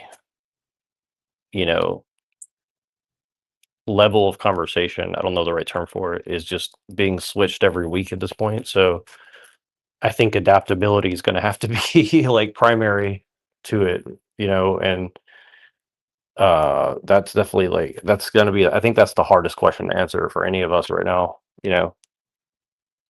because it doesn't seem like anybody's safe. It seems like they can just turn on anybody for any reason at any time, right? Which is kind of bizarre, like, I just don't know Right. how it's sustainable, because you have like people from the age of like 13 all the way up to like 70s or 80s now, where they'll just turn on anyone for any reason. It's like the flavor of the week, like who's the new 2 minutes of hate we're gonna hate today. It's like, Mm-hmm. it doesn't seem like there's any limit to who they'll pick. It's like, and I think it's because there's more data available. Like, they can see that, like, well, this body politic or this identity might actually buck the system. So it's almost like on a weekly basis, they're like, well, remember, a few months ago it's Palestine, now it's, ICE, then it's the next thing. It's like, whatever it is, it's like they just choose a new scapegoat and just point at that. And I think that's going to be the hardest thing. So I don't have a good answer, but I want to find a good answer for sure.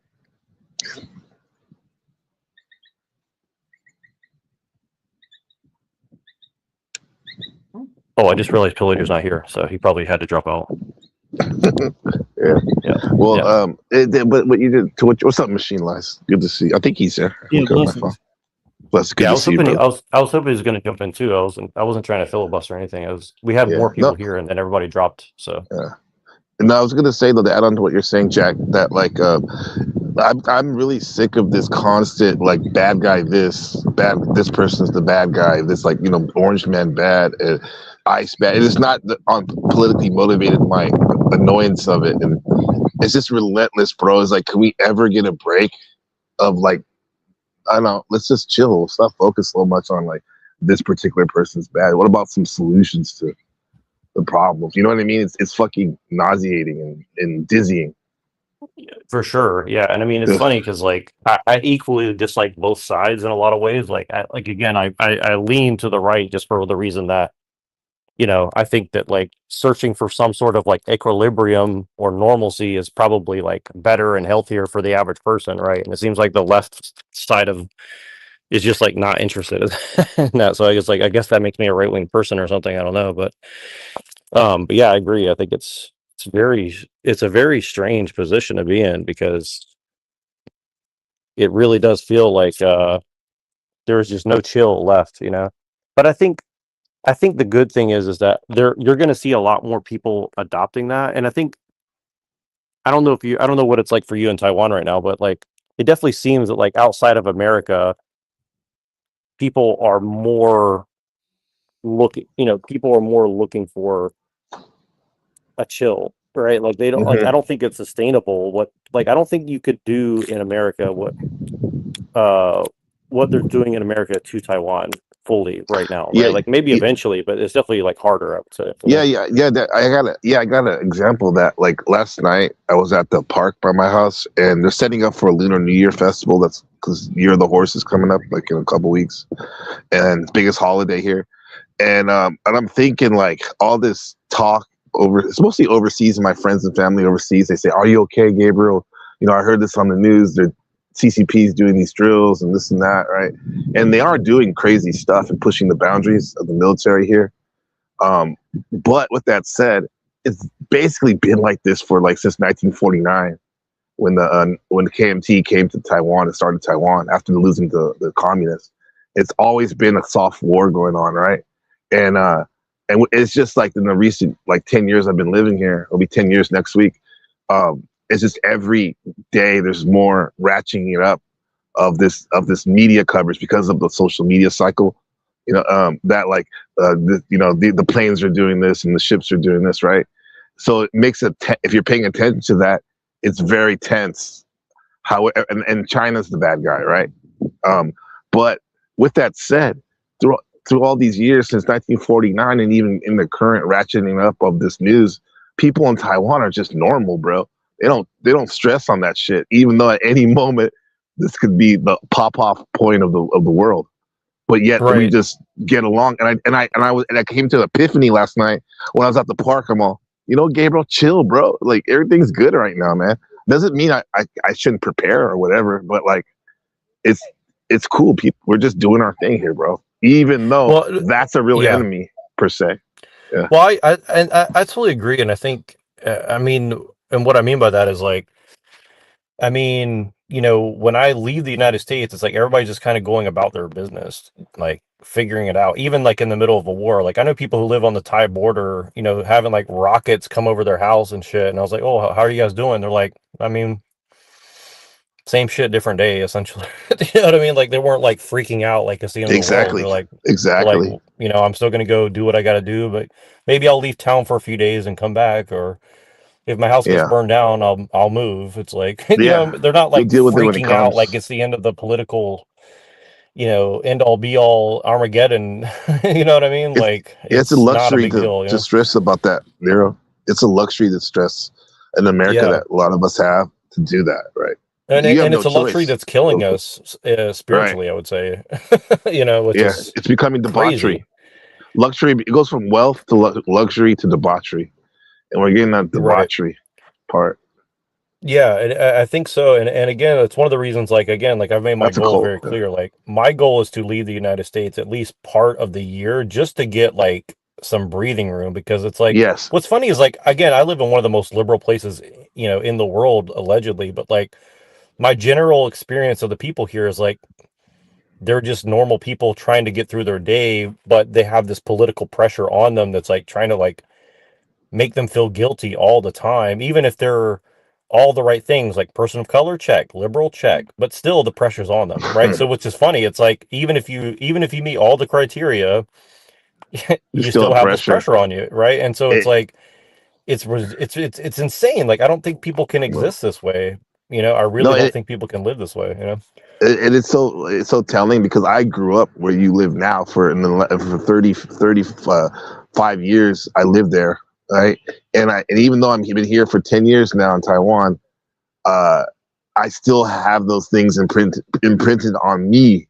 What you just said, even though I'm more open minded about things, those things, it's still there, man. That's how strong it is. So I feel what you're saying over there. No, yeah, and no, I appreciate that because like it's something where like I'm so used to it in a way, which is one of the reasons I want to break it up because like I'm kind of numb to it in ways where it's not a good, it's definitely not good, but it's also like I say that I have a front row seat because I can kind of see Yeah, on the leading edge of like this is like where they're creating all the culture that they're exporting to the world via the phones and shit, and it's the like, beta test. yep. And it's crazy because it's like it works. See, here's what's funny is like multiculturalism does work here, right? But it's also like it's working for the wrong reasons in some ways because they're kind of forcing everybody to like be proud of your difference, be proud of your difference. But then it's like they've just commodified it where it's like, okay, everybody just goes and does like, like you're saying, like with the ritual, right? Like you guys are going and doing like the Chinese New Year, and they do it here too. Right. But it's like they just make that like, oh, we're gonna give you one day to go out and throw your firecrackers, but tomorrow go back and Yeah, get back to work, slave. It's like okay, like it's kind of you know what I mean. It's like disrespectful. It's like it is. it's really Good wording, sir. disrespectful in a way. Yeah, Yeah, and it's like we get 2 weeks. Like, even if you have to work the most, bro, you at least get 2 weeks off here for Lunar New Year. This is like our Christmas, right? right, Now, most people get like 3-4 weeks off. So it's like right, that's the way to honor the celebration, and it's not just one day. right. It's like there's Well, I certain mean, things. Even if you're it's the secular, same. you still It's the celebrate. same thing. It's the same thing in Thailand. Like one of the things that trips me out is like most people work like I would say between 6 and 9 months a year. They don't work 12 months a year, two Mhm. weeks off. No, I didn't know anybody who works 11, 12 months a year in Thailand. You know what I mean? I just Yeah, didn't know anybody who did that, yeah. Even if they were wealthy or they were poor, people had other things to do other than just work all fucking day. You know what I mean? Yeah, Like and it's no such thing as that. you get no chance to slow down and reflect not only on the state of our world, but on your own introspectual like narrative going on, bro. Yep. It's crazy. And I experienced this because I finally got a month off. I've been pushed like busting my ass in the school year, bro. And now I got a month off. So now I'm like, I can at least, think about what we like to talk about, like Everything. these things right here. Everything, Well, and right? it's like even like being married, like you're married, we're all like being married is one of these things too, where like you still got to date your wife. You still need time to reflect, Every like day. who am I? Who are they? Yeah. What's up with my kid? Like, are we doing the Yeah. right thing? Do we need to like pivot or readjust? And that's the thing is like people in America don't have time for that. And that's why everybody's getting divorced and shit. It's not necessarily Mhm. just because of the stress in and of itself. It's like you don't really have the time or the ability to like turn your brain off much because the phone's in your hand because you're depressed. And Yeah. and again, like I know it from experience, but like I look at other people and I'm like, man, like it's like I'd really try to put my thoughtfulness first, and I do a bad job of it because like I'm a schizo, quote unquote, because like I just like consume all this media and stuff. But I'm Mhm. also like I'm really trying to think like what's the best position to put myself in, my kid in, my life in. And the only way I can see it is like, man, like you cannot stay consistent in this system and think that you're going to be healthy. Like it's just not possible, right? Like so you just have to make that choice. Like, do you want to like be a slave to your mortgage, a slave to your car payment, a slave to your credit card? Like that's really there's only two choices. Like either you're going to be like a full slave or you're going to try to get like some autonomy in the situation. And Yeah. and I And just see a lot of people don't make that choice, and I think that's yeah. why they have so much anxiety, myself Yeah. Yeah. included. Yeah, the rise of panic attacks and anxiety attacks because you never get a chance to stop and reflect and it's so prevalent that like I came over here and it's a lot less pressure, but it's still it's a beast system. The beast system is everywhere now in the world. Yeah, you Globalization, can't bro. escape Like, it fully for sure. You can yeah, you I have a definitely better can't fully version. escape. No, I have a better version, but it's definitely still here. But even with that, still, I want that escape plan, man. Because, like you said, if I leave this on default of like going to work, paying mortgages, Like it's gonna literally before I know it, I'm gonna be 60 years old, which is actually like in about like 12 years. Can't believe that. Like and I'm gonna be like, what the fuck? I'm already like, what the fuck? So if I don't start now trying to get an exit plan that's sustainable, Yeah. I'm fucked. No, and I think all of us are in that boat. And I mean, even for myself, like I've always said, like my plan is to try to retire as early as possible. But that doesn't mean like stop working. It means like yeah, don't worry about debt. Basically, it's like really here's what it is. I think a lot of us need the adaptability, especially like if you're trying to get married and have kids. It's a totally different game than if you're just like, I'm going to be single and I'm going to do yeah, this and I'm going to do that. Like when you have wife and kids, like you have to think like, how do I keep my marriage like as good as possible, as long as possible? Because like, look, the truth is divorce is always a possibility or death is always hmm a possibility. Like we don't know. And I think that like women know this instinctually. And that's why like they're kind of like okay no matter what happens. But men, like I think a lot of us we don't want to think about it because we actually are good pretty point. sensitive about it. And I Yeah, think that's the thing is like a lot of men just have to start like helping each other, like really look at the actual situation and be like, look, like, we have to think not like women, but we have to think like, okay, like, women will follow our leadership if we're making decisions based on the right things. For example, you're ever like, competent. yep, Oh. yep. And it's like for example, like I keep telling my wife, like I kind of want to live in Asia or even Europe or something. And it's not because like hmm I hate America at all. It's actually the opposite. I do love America, but it's also like, it's like I actually want to be able to appreciate America. Right now, I just Yeah, feel like I'm bitter. It's like I don't want to be here. It's boring. It's like yeah. all work, all work, all work, pay bill, pay bill, pay bill. It's like I'd rather like have some money, come here, spend it, enjoy America, travel around, rather than just be here and I'm just on the Dude, grind all day, every day, dude, trying to pay my bills. It's bro, ridiculous. like when I went, I've been here since 2016. February 23rd will be my 10-year anniversary, and I've only been back since then one time, and it was in 2018 Christmas. And bro, I went back to America for like after living here for about like 3 or 4 years, and I had the best time, and it made me appreciate America so much because one, I was on like vacation, but we started off in New York and went to Pittsburgh, my wife, where she grew up. Then I went back home to the Bay, and it was so awesome, right? America was beautiful, but that's because I was like I didn't have to stay there and do the grind there, and Right. and now I come here and I'm like nostalgic for it. Like, don't get me wrong, I'd rather live in America, but like you said, bro, it's like grind. It's hard. Yeah, well, and Um, it's weird. Like that's the thing is like I actually when I was living over there, I actually missed the grind in America. Like yeah, I'll tell you one thing, like Americans work so fucking hard. Not I don't want to make it like we're not like mining diamonds hard or like, you know what I'm saying? But like in general, like we have a very strong work ethic, I would say. Those of us that, do have a work ethic at yeah, least. And absolutely.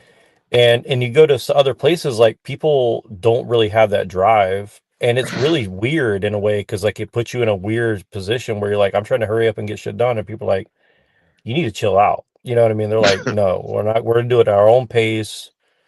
We're not going to do the American style work ethic, right? And I honestly found it very like hard to adapt to that, and it's honestly one of the hardest things about being outside of America is that the work ethic is not I don't want to say it's bad, but it's like it's just very different It's for sure. different. You're right. You're right. And Yep. and because they don't really believe in like improving things. And in America they don't really either ultimately, but in general like people want efficiency, they want something to get done, they want like some sort of completeness to what they're doing, right? Yeah, but the thing is, the difference is like they want things done and efficient, but it's not at the highest quality in a sense. It's like shitty, Right. not Yeah, I would agree not for sure. lasting. And like for example, I'm lucky enough. I work for small American company, right? And here and like that work ethic you say, I totally see it, bro. I even see it from the Canadian people that work there. And Really yeah, interesting. and it's a North American thing, and like, and the thing is we work very hard, and it's like cool, and it's like of all the places I've always worked for Taiwanese companies before this, and like it's so cool, bro. Like we get each other, not necessarily like best friends or anything, but we understand each other. There's a camaraderie that probably is because we had a similar background and work ethic, like you said. Whereas the other places I work, bro, it's like a shit show. Yeah, they may get like, be very successful and all this, but the quality of what they're bringing is crap, bro. Right. Yep. Yeah. And I think that's the one thing is like we have to create. And I think the thing that I see as the biggest challenge going forward is like I think men are going to have to build institutions because like here's the thing is like I think that women are very smart and extremely capable. So like this is not like I think a lot of people think it's like they get it twisted and say like, well, men don't want women in the workforce because they want to control women. And like it's like I mean, in a sense, yes, because obviously like you don't want your woman to go out and like work with like Mhm. I asked this woman one time, she's like, a woman can roof a house as good as or I was talking to a guy and he's like my woman can go do roofing. I don't have a problem with it. I was like, so would you want your woman to go like roofing a house 10 hours a day with 10 other guys all day and then come home and then talk to you? It's like, and he's like, oh, what's the problem with it? I was like, well, What? nature, I was like, nature kind of dictates, like if a woman's spending Yeah. time with a bunch of other dudes, like Yes. at some point, something's going to It's gonna happen. pair Right. I mean, bond. it's just, It's gonna right. pair bond. It's not necessarily that. And then it's like, well, that's her choice. It's like, yeah, but it's also like, Uh-huh. The wrong choice. though one decision can lead to many things. And look, the same Yeah. thing can happen for a guy, but women in particular have certain vulnerabilities, just like men have Yeah. certain vulnerabilities, right? Like men can have sex with 100 women and not really feel that Yeah. emotional about it in a sense, as much as if a woman had done it, right? And again, I'm Yeah. not saying that means like there's no exceptions or whatever. I'm just saying like in a general sense, that's just kind of Yeah. a reality, and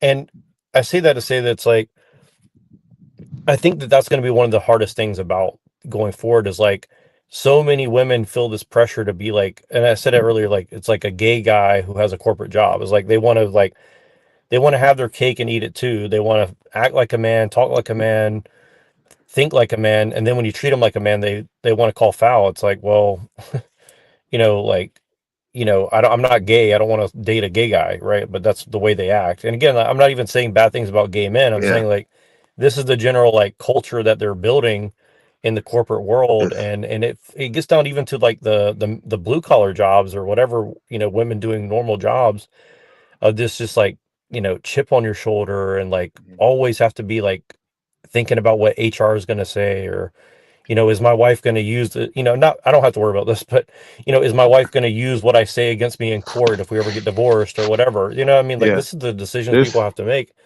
And I think men have to create institutions to like protect themselves against this. And like, I just don't know if that's possible in America, to be honest with you. So that's one of the reasons I think that like a lot of men are going to have to make the decision, like, where do you want to raise a family and kids? And Yeah. if you can do that in America and have that, I think that's good. But one thing I know about America that I don't see happening is like there is no coalition of men in America. There's no like men getting together and helping each other. I mean, if it's there, I don't see it. But I would like to see it. Like if it's there, I want to find it, but I don't Well, see that happening. But we can say the money's done in secretly like Masons and stuff. But I don't think, and I'm assuming things like I don't think they are talking about this. I don't think they're talking about like the stuff that we're Well, I do see that within like Catholic Church. Like I live around a lot of Filipinos and Chinese and stuff, and like they kind of have that thing where like they sit around, smoke cigarettes, and drink beer, and they have like a men's space and stuff. But at the same time, like they're also like I'm not really envious of their relationships with their wife or their kids either. You know what I mean? Like there's, do you know what I mean? Like it's not.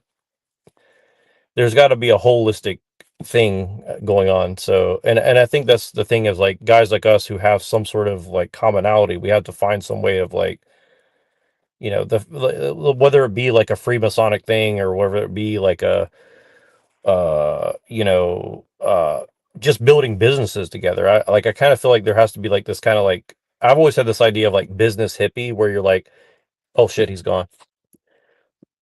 Hopefully he'll come back. But I've always had this idea of like a business hippie. Like you kind of, you kind of like do business, but you're doing it for a higher level purpose, I guess, or something. So you're trying to help each other make money, and then outside of, out of that grows like some sort of institution where you're like, we'll tithe 10% of our money into like a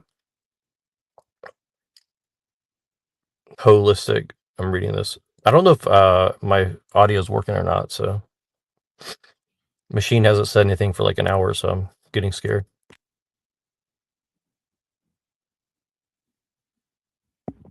I mean, yeah, it's a pretty good show so far. Oh, I man. can't hear you. My bad, dude. Okay, let me Oh, reset what? my shit.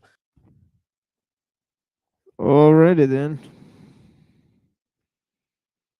Holy smokes. So how y'all doing out there?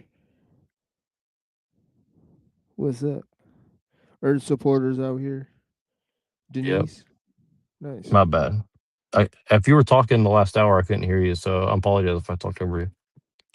I wasn't looking at my phone. So. No, I didn't really say much. No, I was just saying it was a pretty good show. No, I contributed nothing, but yeah, it's pretty good. Well, your presence definitely did contribute something. What do you? So Yeah, I guess, but I mean, just in general, like I didn't say much. Yeah. well, and I was just trolling about the Freemason thing, by the way. Yeah, but good guests so far. It seemed like we had a diverse set of guests so far, so that was actually excellent.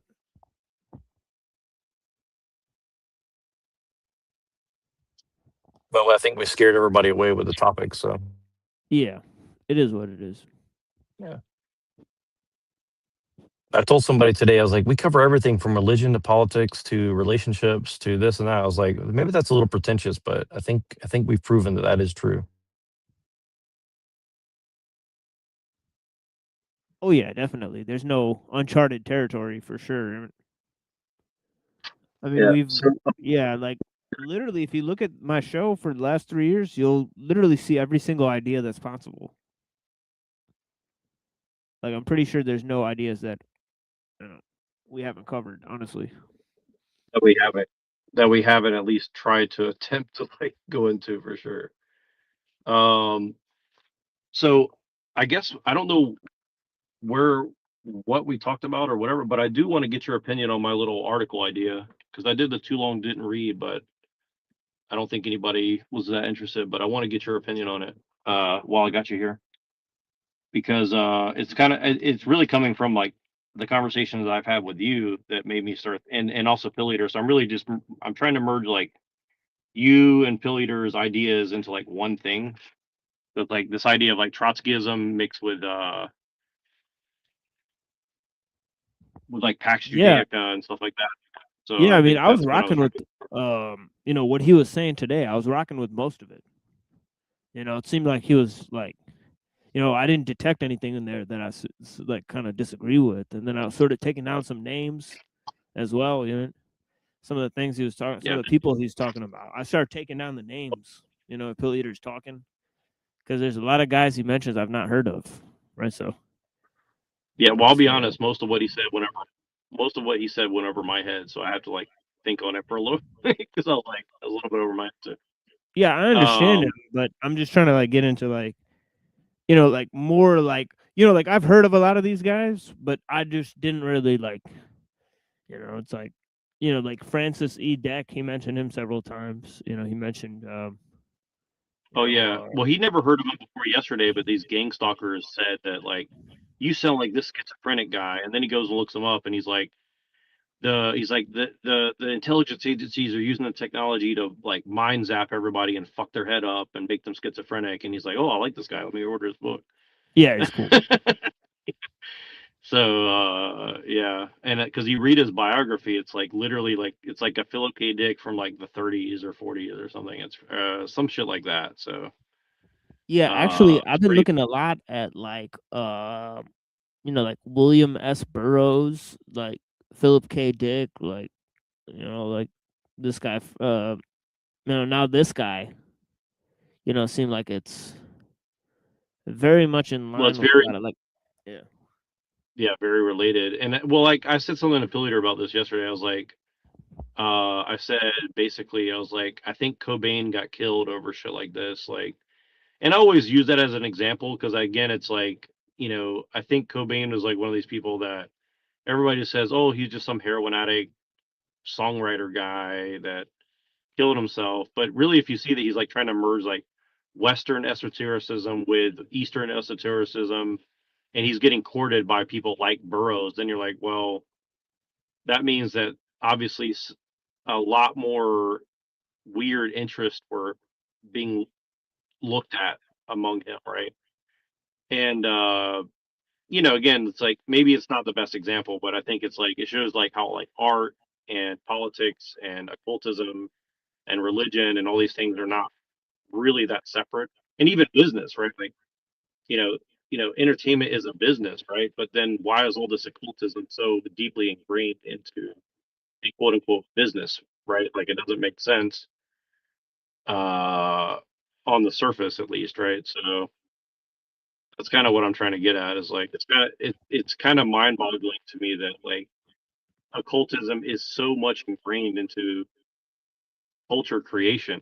Like there's really almost nothing in culture creation that's not tied to like religion or occultism or technology or any of this shit, which is pretty insane if you really sit back and kind of think about that. Yeah.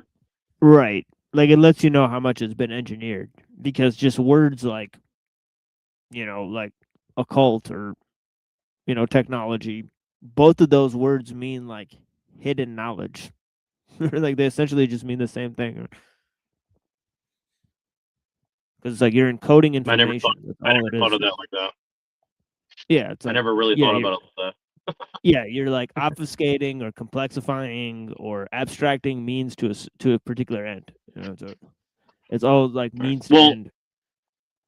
Well, so I think I might name this this article a memes to an end, or like the Oh, memes nice. justify the end. The ends justify the memes. That's cool. Oh yeah, there you go. I like that. Yeah. The ends justify the. Oh, I like that's actually even better. The ends justify the memes. I like that. That's actually better than the other way around. So Yeah, let me that sounds like reread it'll these. be like sounds like you're responding to Pinoid again because of his Machiavelli article. Yeah, well, I was surprised Claudia brought up Machiavelli. I was kind of wanting to jump more into that because I've never read Machiavelli, but I'm starting to think I should read him. But We talked about it last time too. So Claudia's surprising me. yeah, It's a breath of fresh air to hear the name of Machiavelli on the lips of the youth. yeah, exactly. Because it's something that I always avoided because I was like, oh, I don't want to read some Renaissance guy from Italy or whatever. I was like, I didn't have that much respect for it. But we got the LARP extraordinaire. Welcome. What you think about Nice. Machiavelli today? But yeah, let me read this. Let me read these two paragraphs again because I actually want to get your take on this because I want to take notes and see like how I can add more of what you're saying in your book into this concept. So okay, here it is. So the first part is the world's major powers are unconsciously building a global techno security state modeled on Israel's Garrison Vanguard paradigm. And just stop me anywhere if you want. America exports the revolutionary ideology. Israel invents the tech. Russia creates the threats that make it necessary, and China scales the system globally. Their competition inadvertently unifies the world under a Pax Judaica, not Jewish rule, but a planet where every nation adopts Israel's logic of permanent siege, preemptive tech, and managed conflict. Its international Trotskyism mutated into an endless security innovation, creating a world of high-tech fortresses in perpetual Cold War. And the second part is this: the fight over ICE is a microcosm of the larger shift. The left demanding abolition and the right demanding fortress borders are both feeding the same machine. Their opposition forces the state to replace brutal camp with more sophisticated digital surveillance, the smart garrison. Beneath this, an occult war rages between sects. Tech globalists who want a digital covenant, blood and soil mystics, who want ethno-techno states, and the bureaucratic realists who build a system. Their conflict isn't chaos, it's ritual forging of the New World Order. Every protest and policy debate unknowingly refines and accelerates the rise of the automated security state. We are all actors in a hidden dialectic, building the prison we think we're fighting. And again, I just want to say again, this perfectly sums up my political beliefs in a nutshell. So I'm actually really impressed that the AI could pick this up from like 3 or 4 like prompts of me just like, okay, add this information, and slap it all together. And I think that's like a very brief summation of my political beliefs right there. Read it again if you don't mind. The full thing or the last part? The part you're saying is a perfect summation of your beliefs. Okay, so I'll just read the last sentence of both things. Okay, so their competition, meaning these different countries' competition, inadvertently unifies the world under Pax Judaica, not a Jewish rule, but a planet where every nation adopts Israel's logic of permanent siege, preemptive tech, and managed conflict. Its international Trotskyism mutated into endless security innovation, creating a world of high-tech fortresses and perpetual Cold War. And then every protest and policy debate unknowingly refines and accelerates the rise of automated security state.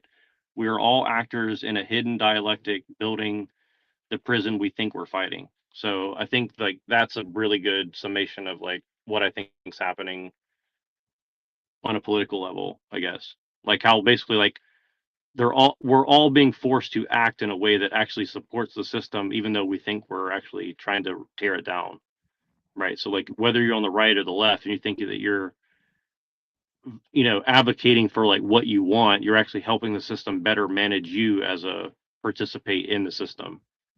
A better participant in the system, I guess, if that makes sense.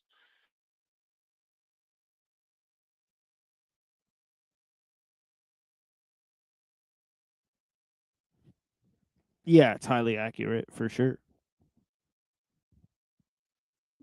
Yeah. And so what I was asking is like, so how would you say that like if I was going to write this article or even a book and say like, okay, I wanted to make the argument that your book proves my hypothesis about international Trotskyism is meaning like basically like no borders, no nations on one side, and then like extreme like nationalism on the other side of like small feudal techno states, how they're actually like working together to like for the technology rather than for humans, I guess. Yeah, so I guess that's what I'm trying to like. What would you say is like the main points that support? I think maybe point out how it's specifically Jews and Christians that are used to fulfill this, and how like it's kind of like a and then also how the Jew and the Christian thing is actually just Plato and Aristotle in disguise, right? And then also how like like the myth of progress figures into it, because you talked a little bit about how like both sides are moving towards the same goal, and how like that's like the sort of techno universalism, so the universalism that's laid down by pretty much the main three that I can think is like Kant, Hegel, and Marx, right? Is like I kind of make a push in my book that similarly how Hegel and I mean how Plato and Aristotle are to blame, like for things like the Kabbalah. It seems like Hegel and Marx are to blame for sort of new occultism, It's basically based on Swedenborg, Right. right? So for example, what you're saying is like how like so most people think Marxism is like a political ideology, and you're saying that like it's actually a mystical text that's Oh yeah, trying to like forge some sort of new yeah, like religion. it's like it's like an Something like extension of Sabbateanism, where it's like it's chaos, sort of like it's trying to say like, well, our society is naturally chaotic, so we just like what we have to do is utilize this chaos to create order, right? right. So it's basically like taking Nietzsche and inverting what he said. Like out of order comes chaos, and it's like, so let's just make more chaos, and we'll get more order that we can control. But actually, it's like they know it's a lie. They're just like, well, let's just make it up as we go along, and Yeah, it'll just Nietzsche's be a an main ever push. evolving religion. Yeah, Nietzsche's a huge push in my book because like Nietzsche basically just said like the Jews are Plato, right? So it's like, I didn't. That's actually funny. So what do you mean by that? That's funny. I don't think I've ever heard that before, but that's really funny. like don't he know just why kind of that's said funny. like basically like Socrates like follows like Jewish values or whatever. Like, so it's so he's like, so he points out like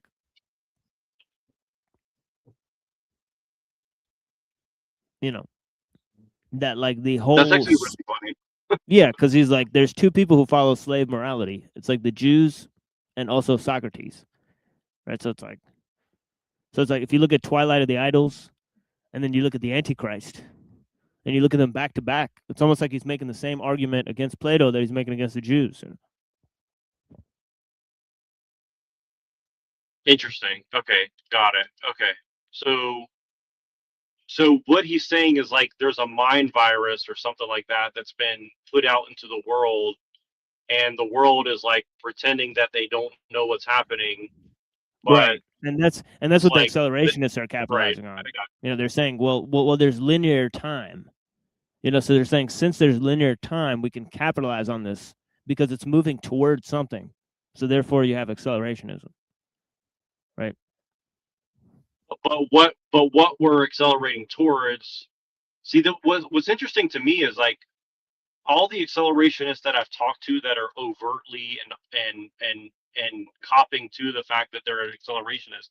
Whenever I ask them what they want, they're always like, "Well, it doesn't matter what I want. I just want acceleration." I'm like, "Okay, so you don't want something in particular?" And they're like, Did you "No." read But that then if you quote ask, which one? that I put up earlier? No, I didn't. It was my screen's really small. I didn't see what it said. Yeah, like check this quote out. It says it says in the human use of human beings, which is a real book that Norbert Weiner wrote. Right? It says it says Weiner describes science as a game whose goal is the discovery of the order of the cosmos, but Weiner warns that science faces an adversary in the game, an arch enemy that he identifies with confusion and disorganization, the noise that obscures the order of the universe. Is this devil Manichaean or Augustinian? Weiner asks. Is it a contrary force, the absence of order itself? I'm sorry to ask you this. Can you repeat that one more time? I want to make sure I fully comprehend what he's saying. He's saying like basically like order, right, or the discovery of it, right, is like basically constitutes like the goal of science, right? So he's like, is the devil an adversary that opposes order or the lack of order itself? So he's saying like, is the devil a necessary opposing force, such as in Manichaeanism, or is it like just non-existence, right? So that leads us to a greater question of if evil is a part of God. Well, see, here's what's funny is like I would say that traditional Christianity sees the devil as like nothingness, essentially. But then Manichaeanism is kind Right. of like what most people have now accepted as Christianity. So usually when you say Christian, you're actually saying like this weird occult version of like Manichaean Christianity that says like, well, definitely bad, but I still love him because he's helping us get to the end point where we're all going to get saved or something, like some weird shit like that.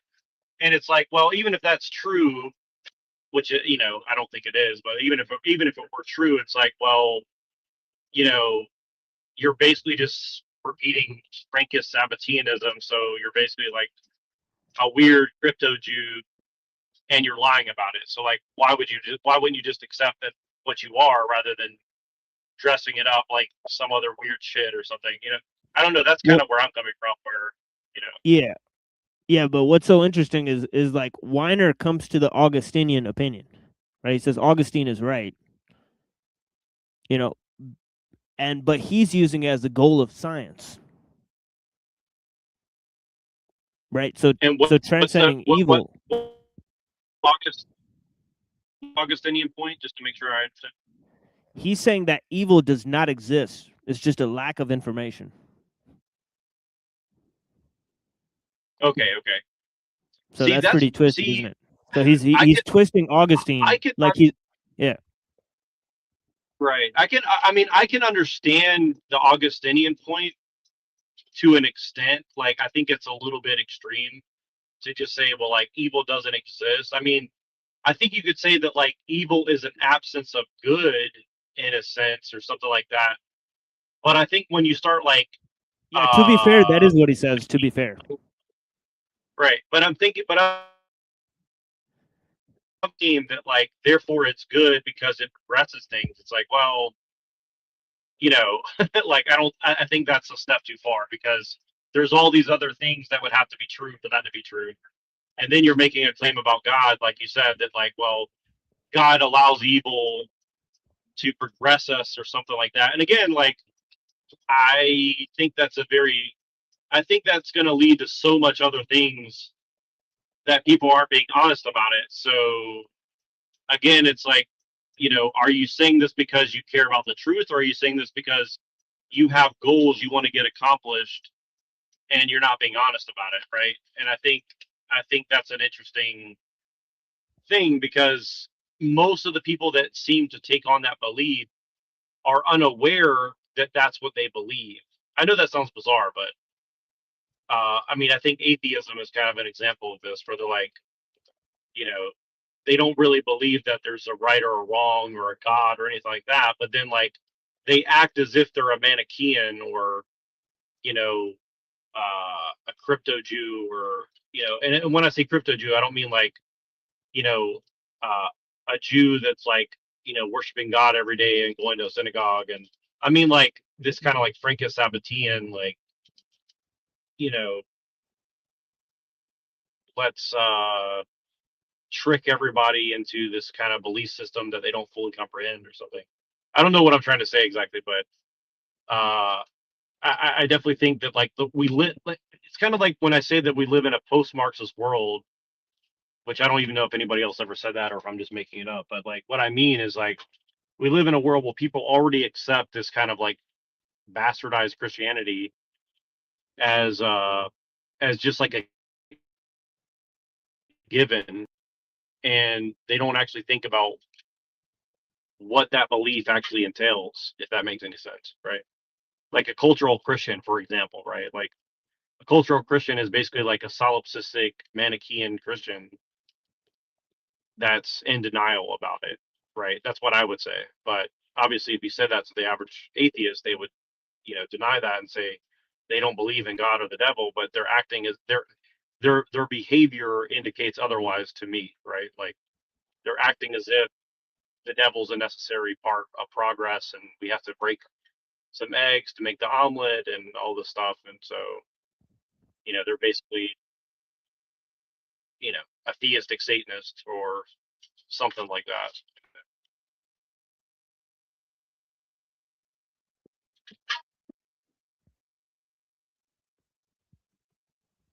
Yeah, it's like Weiner mentioned some pretty interesting things. and like he mentions like Augustine and Manichaeanism. He mentions like Simon Magus, and he mentions like 1001 Nights. Like he says like technology is like a genie and shit, and he's like talking about like genies and fucking jinns and shit. It's like, what the fuck was Weiner on? Well, All it's right. seems pretty. Who is this again? Who's this person? The guy who came up with cybernetics. Well, it makes sense. I mean, if you're again, I think. I mean, would you say that cybernetics and social engineering are basically euphemisms for each other, or am I out of line That's by the saying book. That's the book that he wrote on cybernetics as it applies to social engineering. Is the human use of human beings. that? So yeah, All right. Well, I guess so I'm that's why on to it's something interesting. then. Yeah, it's Yeah, that's interesting. interesting. Yeah. Yeah, he wrote another work about spirituality, magic, and technology called God and Golem, where he mentions Simon Magus, the magician. That's mentioned in Acts. Interesting, very interesting. Yeah, and this is like the whole thing between like me, Twilight, Hyperborean, Avian, these gang stalkers, the Process Church, Order of Nine Angles, like all this stuff we're all is like, I mean, that's basically what we're all like sitting here like in the middle of it all. right, like we're literally like a part of like a cosmic battle of like what it means to be a human, trying to define it. And then they set up the game, so every time we play the game, we're Like it helping them build appears a like cybernetic system. right, right. It appears Say like it we're again. lost. Like the game is rigged to make us appear like the losers every time. Like it literally is. Right. Well, it's funny because like that's why I've been doing the TikTok and the social media commentary in other places just to test it, right? And everywhere you go, the reaction by the you know proletariat or whatever you want to call it. I don't even know the right term. I'm just throwing fucking words out because I don't even know what really applies or not. But let's just say the proletariat for the sake of argument, right? Every time you engage with them, like they literally like I've been called loser, incel. Like I asked like, why are you a Trotskyist or something? And they're like, you're rage baiting, you're a loser, you're an incel, kill yourself. Like I'm like, okay, like is this the intellectual answer to the question, or like what's going on here? And it's just funny, like yeah, like you said, like they're literally playing the same game that we are, but you know, when you try to expose that we're playing a game, they're like, I'm not playing a game. This is fucking real life. This is dead serious, blah, blah, blah. And I'm like, okay, like, how do you judge if you're winning the game or not? And they're like, fuck you. It's like, okay, so are we playing the game or whatever? It's pretty interesting. It's actually extremely interesting because it feels like the losers of the world like us are the only people who realize that we're playing a game, and so we're automatically declared losers because we're trying to figure out the rule set of the game, right? So I don't know. Like that's kind of what it feels like for sure. Yeah, the grand chessboard or whatever Brzezinski named his book or whatever.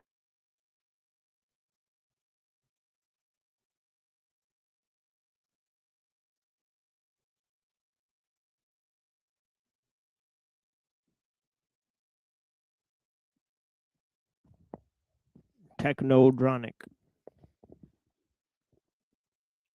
Technodronic, yeah. That's I never really thought of it in these terms before, but this is very interesting because like Yeah, that's the word I saw Brzezinski like invented.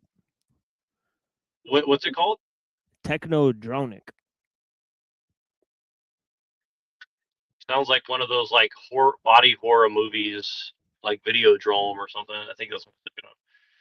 Yeah, he distinguishes technology from electronics because he says electronics has no moving part. So he argues that society is not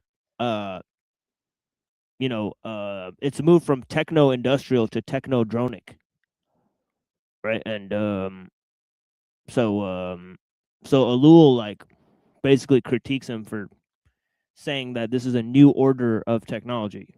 He's like this. He's like basically Brzezinski just made this up. He's wrong about it.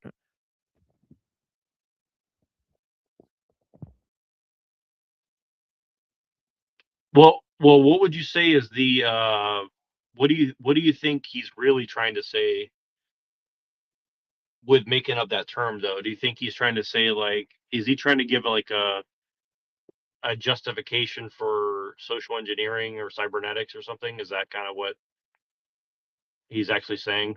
Like is he basically just saying like, well, we have this problem of psychodronics or whatever he said, whatever the word is. But really what he's saying is like the problem is that we have to harness human potential and harness it into a way to make humans fit into a technological system via electronics or something like. Yeah. Yeah, the work in question is called Between Two Ages: America's Role in the Technotronic Era. Sorry, technotronic is the word.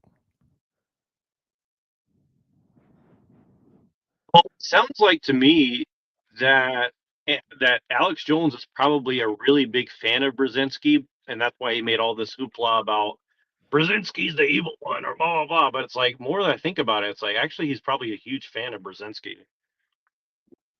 I don't know. Maybe I'm tripping, but I'm starting to get a clearer picture. Between Two Ages. Wow. I mean, like, I just don't even know what to say. I mean, like, I don't know exactly what that means, but it's very Pollyann or something. I don't know. Age of Horror.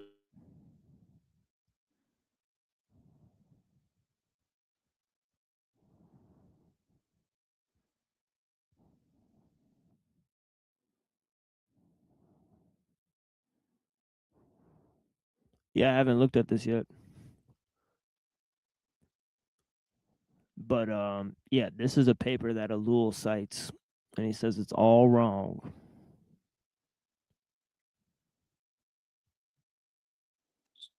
Okay, so I'm starting to get a picture. I'm going to put Alul, Brzezinski. Let's see who else. I'm going to write these down. Hold on one second. Okay. Alul, Brzezinski. Who's that other wiener guy? Who's the wiener man? Who's the wiener person? Norbert Weiner. Norbert Weiner. Weiner. What's the other name? Oh shit, I forgot something. What's the other name? Give me the other name of the people we mentioned here. You in said regard, Brzezinski? yeah. So I have Alul, Brzezinski, Norbert Weiner.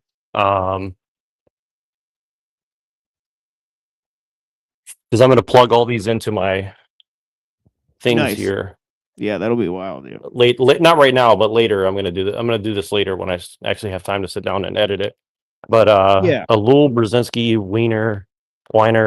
Anybody else you could think of on Just this go topic? back to when you first asked me about the article, and then I Yeah, said yeah, a bunch yeah, I of will. shit. I said like a bunch of shit right then. Yeah. I'm just trying to remind myself now. So like, usually if I write things, I Yeah. remember it better. So like, it's like I gotta. Yeah, I was I also driving, I thought it couldn't was. write. Yeah, I also thought like the motif with like China, Russia, and Israel was pretty cool. And you might want to like I do a thing with like France, Britain, and Germany in my book. So it's like, so maybe you could say like how they like switched off right to Israel, China, and Russia, instead of France, Britain, and Germany. That'd be interesting. Germany. Okay, I'm gonna write that down. And then what is it about France, Britain, and Germany? Is that like the Anglo-Saxon crypto Judaism thing angle that you're going for? No, it's like empiricism. Empiricism, rationalism, idealism. That's like what I put it. So what they say is like British economics, French politics, and German metaphysics. You know, it's like that. You know, like the world that like was subsequently like from the, like after this 16 to 1800s was basically charged by these three things. Okay, so you said British empiricism Right. or economics? Sorry. Both. I said both. Right. And which one is for France? It would be politics and rationalism. Right. Rationalism Politics. is basically like Descartes. Right. Like you basically say like, you know, ideas correspond to like reality. And right, like that's basically rationalism. You know, so you just say like, yeah, math is real because we can think about it. You know, and with empiricism, you say, well, you know, our experience with the external world is real. You know, but that's basically all there is. Like there's just experience with the external world. And then with with German metaphysics, it kind of blends these two worlds together. You know, it says like, hey, look, like, you know, the fact that we can rely on our senses is the same fact that you know, like we have ideas in our head and they correspond to real things. Right? So basically Kant just shows how this is all possible. Right. And I think I get you now, because like basically what you're saying is like this leads to solipsism, which leads to, you know, all this other bullshit essentially that we're talking about. Yeah, definitely leads to like individualism, like how Peter was talking about, you know. Like you're an individual, you know, like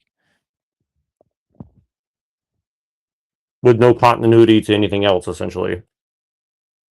Or not necessarily, at least. Like, it gives the possibility of, like, the minority of one ideology, I guess. right. Well, it's kind of funny because, like, this is kind of, like, subconsciously what I've been arguing to all the leftist people. And I actually did this in school. I just kind of didn't think about it much, but of like, well, what about the minority of one, right? Because, like, if everybody's oppressed, wouldn't you ultimately just take that down to, like, the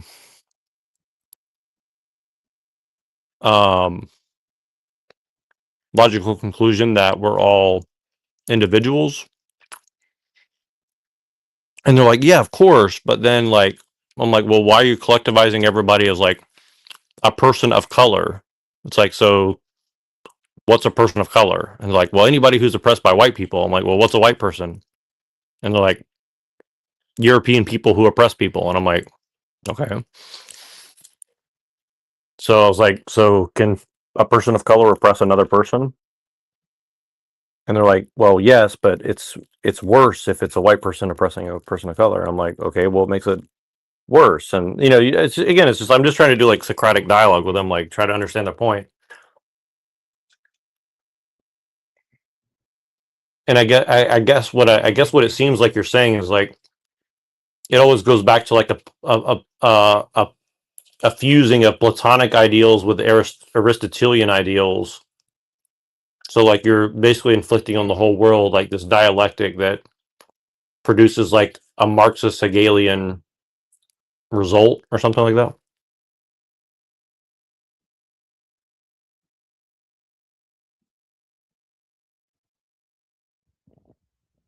Yeah, I mean, it's like, you know, you like separate yourself with nature. There's like a ladder to God, right? In which you could basically replace nature and become like God, you know, and like, so like, you know, but it's combined with the Jews, right? Because the Jews are like the sons of God, right? So it's like the Jews basically replace like, you know, like however you want to spin it, right? Like the Jews, right? Their nation state, you know, replace the entire thing, and then the whole international idea sort of replaced the idea of the nation state, and that's why universalism is so effective.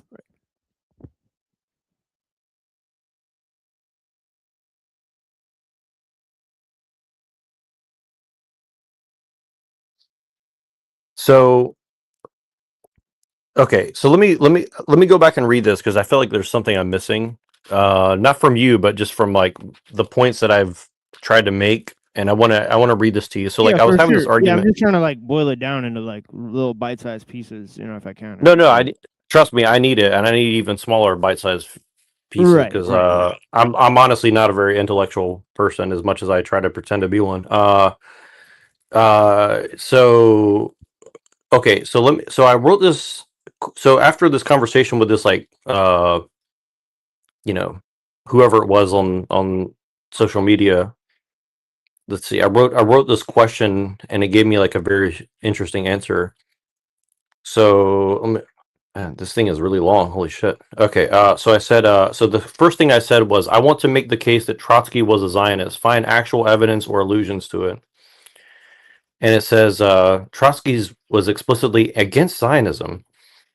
And then it went into like reasons why contextual allusions often get misrepresented. And so, so I just went down to the conclusion. I just skipped ahead and I was like,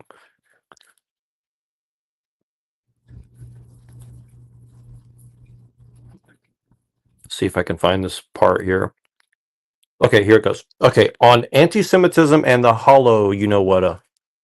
In his final years, Trotsky wrote powerfully about the rise of Nazism and the dangers of anti-Semitism. He argued for armed self-defense of Jewish communities and saw the catastrophe approaching. Some misinterpret his urgent warnings as a turn toward Zionism, but his proposed solution remains steadfastly internationalist and revolutionary: the overthrow of capitalism and fascism. And let me see if I can find this next part here. And then I think I said, theorize how the goals of Zionism and Trotsky's goals would work synergistically. And this says Zionist goal to end the British mandate in Palestine and establish a sovereign Jewish state. This requires dismantling British imperial control. Trotsky's goal to overthrow the global capitalist imperialism with the British Empire as a prime target.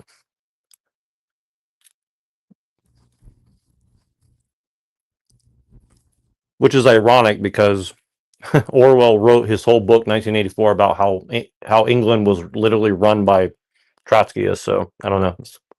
I got to figure that whole angle out.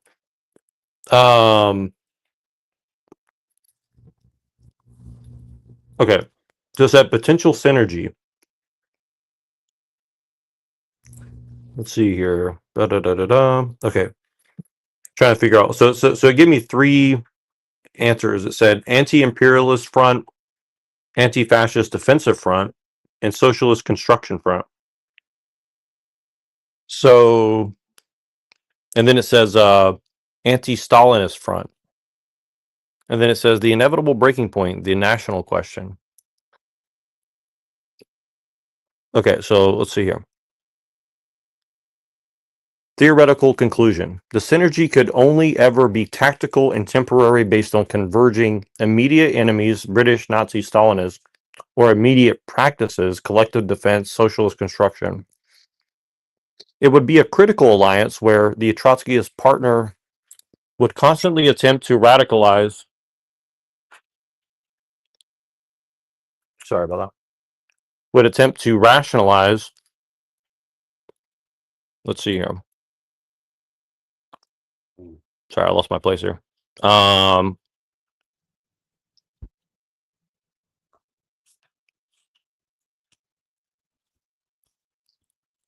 yeah, here, to radicalize the Zionist workers against their own nationalist leadership, aiming to transcend Zionism itself. The ultimate theoretical framework for this synergy is not one of shared destiny, but of dialectical sublation.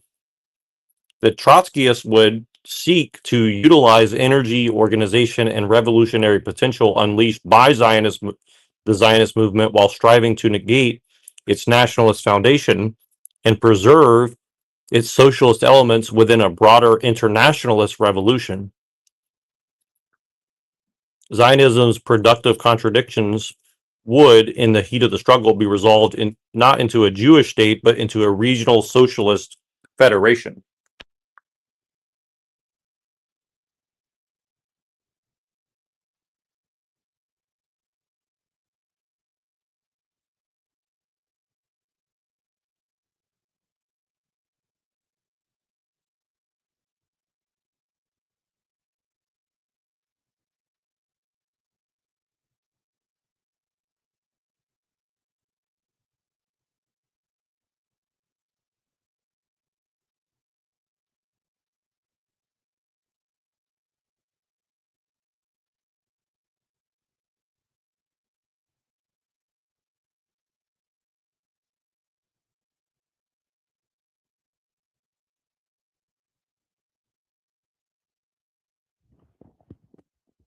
Oh yeah.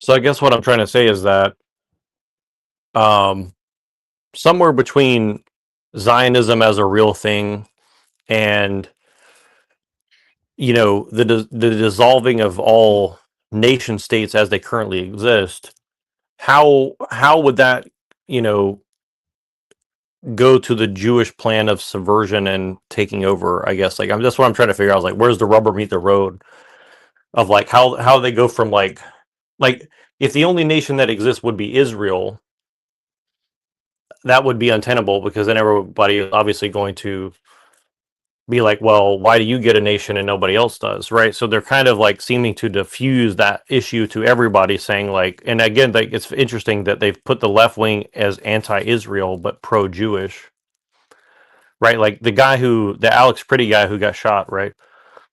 He's very clearly like a Jewish drag queen, atheist guy or something, and now he's like the saint of the new left against Zionist and Nazi nationalism worldwide or something. So I think that's very. I mean, I'm not going to say that it was what's that term for the Russian events on the news that were manufactured to manufacture consent. Remember, you had that documentary. Whatever that term is, I'm not going to say it was that, but it does seem very interesting. It's like all these leftists are now saying, like, see, they'll even shoot a white woman or a white guy. Of course, they won't call him a Jew, but a white guy because they're standing against imperialist, colonial, nationalist belief structures, right? So it's just very interesting of like how they say um, your own stolen land, and it's like, well, you also want to. So it's like colonization is bad, so let's bring the entire world to America with open borders until America falls, and then after that, we can send everybody back home or something like that, right? You see what I mean? It's like colonization bad, but let's bring more people here and colonize further. And like I've literally seen people claiming to be Native Americans make this argument. So like I'm like I'm not a nice Native American. I want to see all you guys scalped or whatever. I mean, something to that effect, right? And then it's like, okay, so America is bad for like invading and colonizing America, but you want to open the borders up, bring more people here, and destroy the sovereignty of this nation that exists, and then just keep everybody who came here in like a stateless, you know, I don't know. Like that's what I'm trying to understand. Like, what's the plan? I mean, obviously these people don't have a plan, but I'm saying like whoever their bosses are, who's like writing all the propaganda, they must. I mean, I'm assuming that they have some sort of you know at least fake ideology that they're trying to get these people to believe in or something, right? So I'm trying to understand like what's the actual like end all of this situation, right?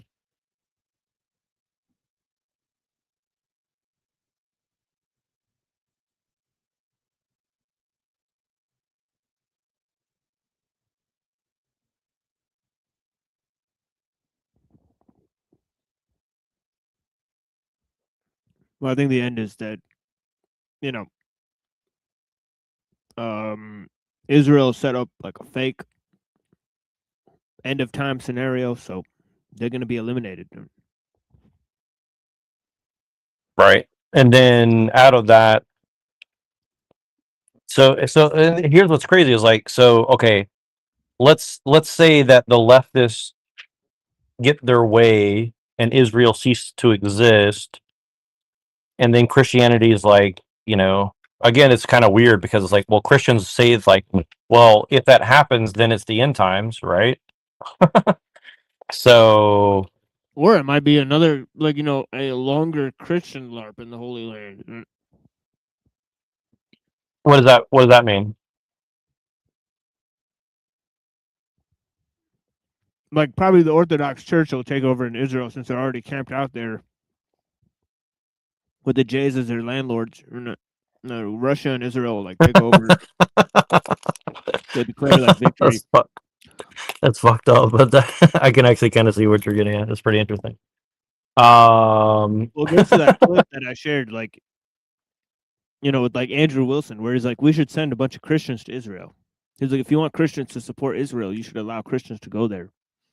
And he's like, send 3 million, Christians to Israel per year, and it'll fix the relations.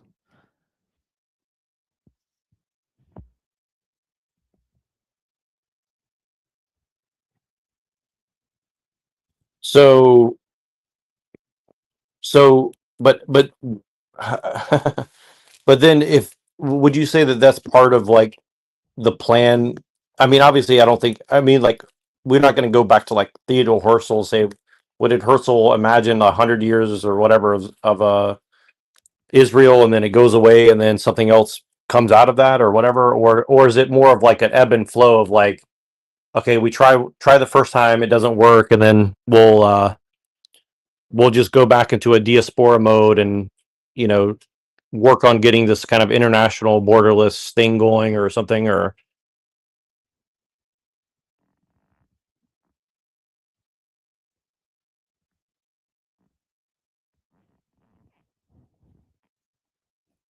I mean, there's not that many people in Israel. I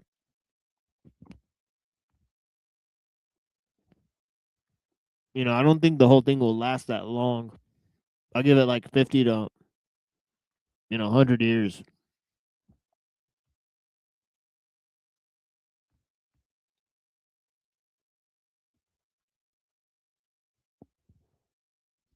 well, I've seen a lot of these people who are pro-Israel saying like, well, a lot of people who have Israeli citizenship aren't even Jewish. There's like Arabs and Muslims and Christians, and so they try to make it into like this civic nationalist argument suddenly, and it's like, okay.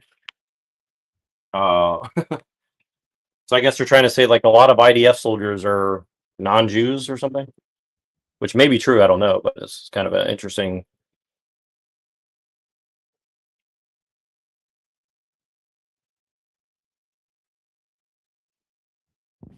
Yeah, it's probably a good way to go to Tel Aviv University. Join the IDF. They'll pay for your schooling.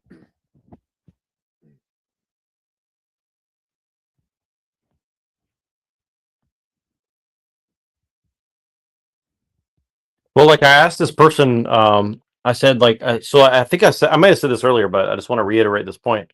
So like the person's like, so I ask, so you guys don't want borders for America, and all these people are like, yes, we don't want borders for America, and then like they're Palestinian, like pro-Palestinian people. I was like, well, do you want Palestine to have a border, or right? So, and they haven't answered yet. I mean, maybe they will, maybe they won't, but.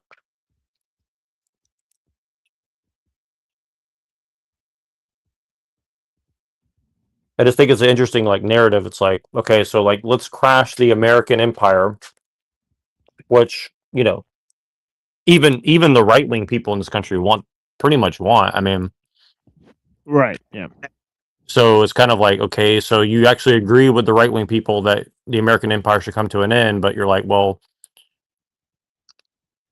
it's not enough to say that. We also, on top of that, have to say, well, like, white people can't have a homeland, but everybody else in the world gets a homeland, but they're all going to make America their homeland first.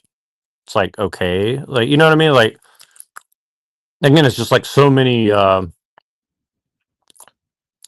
hoops to jump through to like figure out the mental gymnastics of the current formulation of anti-imperial belief structures, or whatever. And I'm asking you too because like I know you study political theory and all this. I mean, political science.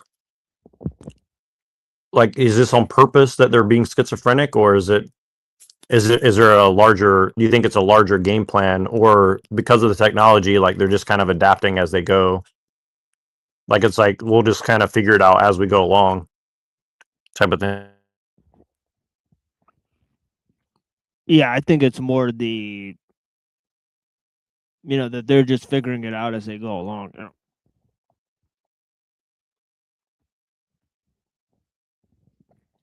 I don't think there's an overarching plan.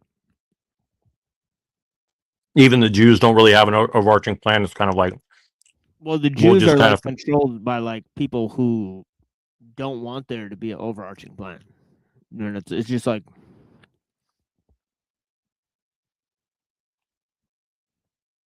the push is towards like either like some sort of false eschaton or like or you make it up as you go along.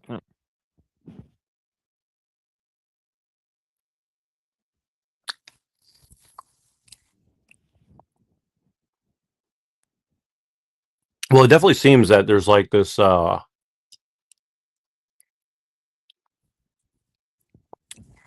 schizophrenic. I don't even like the term schizophrenic, but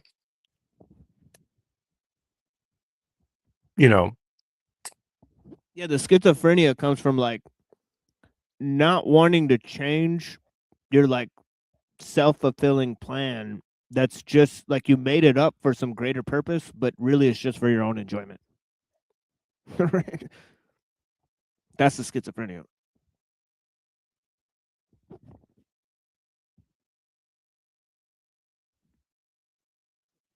so it's like basically like let's try to justify all these things that are altruistic, but actually we hate everybody. And Yeah, let's let's just justify mediocrity out of self-hatred. And I think that's kind of where they're at. Right? I mean, isn't that where well, that's kind of why I was asking. This whole thing started with me asking Claudia. I was like, "Do you want to do a stream about neurotic nihilism?" But that kind of perfectly sums it up, doesn't it? It's like I hate Right, yeah. myself, and so I just want to like Drag other things down. Well, it's funny. What I've noticed is like that's actually the best responses that I've given. I think to all this, where I'm like, I was like, "Well, you sound very unhappy. I hope that something will bring some joy to your life tomorrow." And usually that's when they don't know what to say. Like usually that's when I start getting like the most hate, where they're like, "You're an incel," or that's when they just start name calling you. And I was like, "Okay, like you're I said have a nice day. You're like now you're bullying me or something." I'm like, that sounds very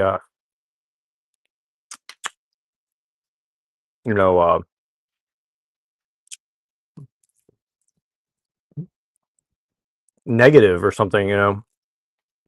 And I don't think they can handle that reaction too, where you're just like, okay, well, hopefully you find some joy in your life or something. And again, like I'm not really doing it to be mean either. I'm legitimately trying to understand like where is the common, where like at least on the internet, like what's the common denominator of like all these different personality types, right? Of like why are these people in particular drawn to like this particular ideology and like making this their identity or some shit, And maybe that's what it is. Maybe there's like this whole neurotic nihilistic personality type that they're trying to wrangle for whatever reason.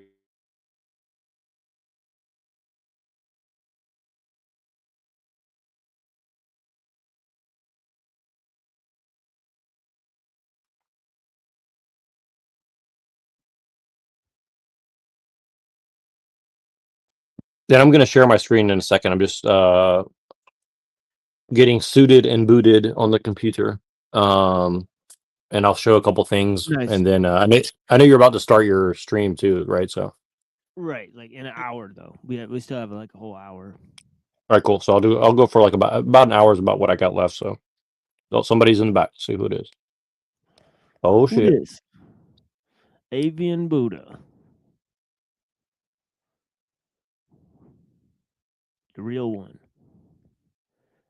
Yeah, let me show you this Yeah. one. Hello, can you guys talk? Yeah. Yeah, can you hear us? Oops. I think maybe he can't hear us. Yeah, he must have dropped out, or something. Did you see this? Oh wait, you were on to show something? Oh, you did. Okay. I did share the screen.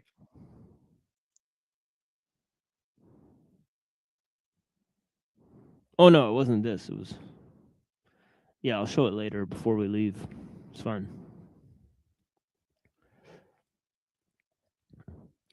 Yeah, no, I'm just gonna be looking at this document because it looks like Alul kind of,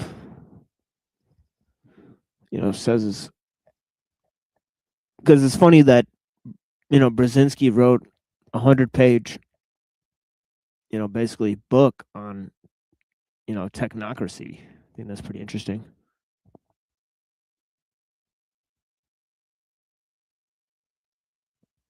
But you said you kind of reject the idea that there's a technocracy, at least in the sense that most people use it, right? Like you said, like it's not really like a plan of technocracy. It's kind of like, well, we're going in one direction, and yeah.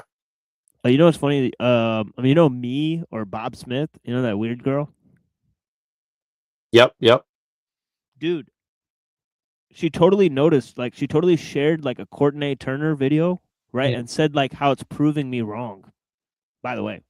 So she totally got what I'm saying. Like, she totally got, like, that what they're saying is totally different from what I'm saying.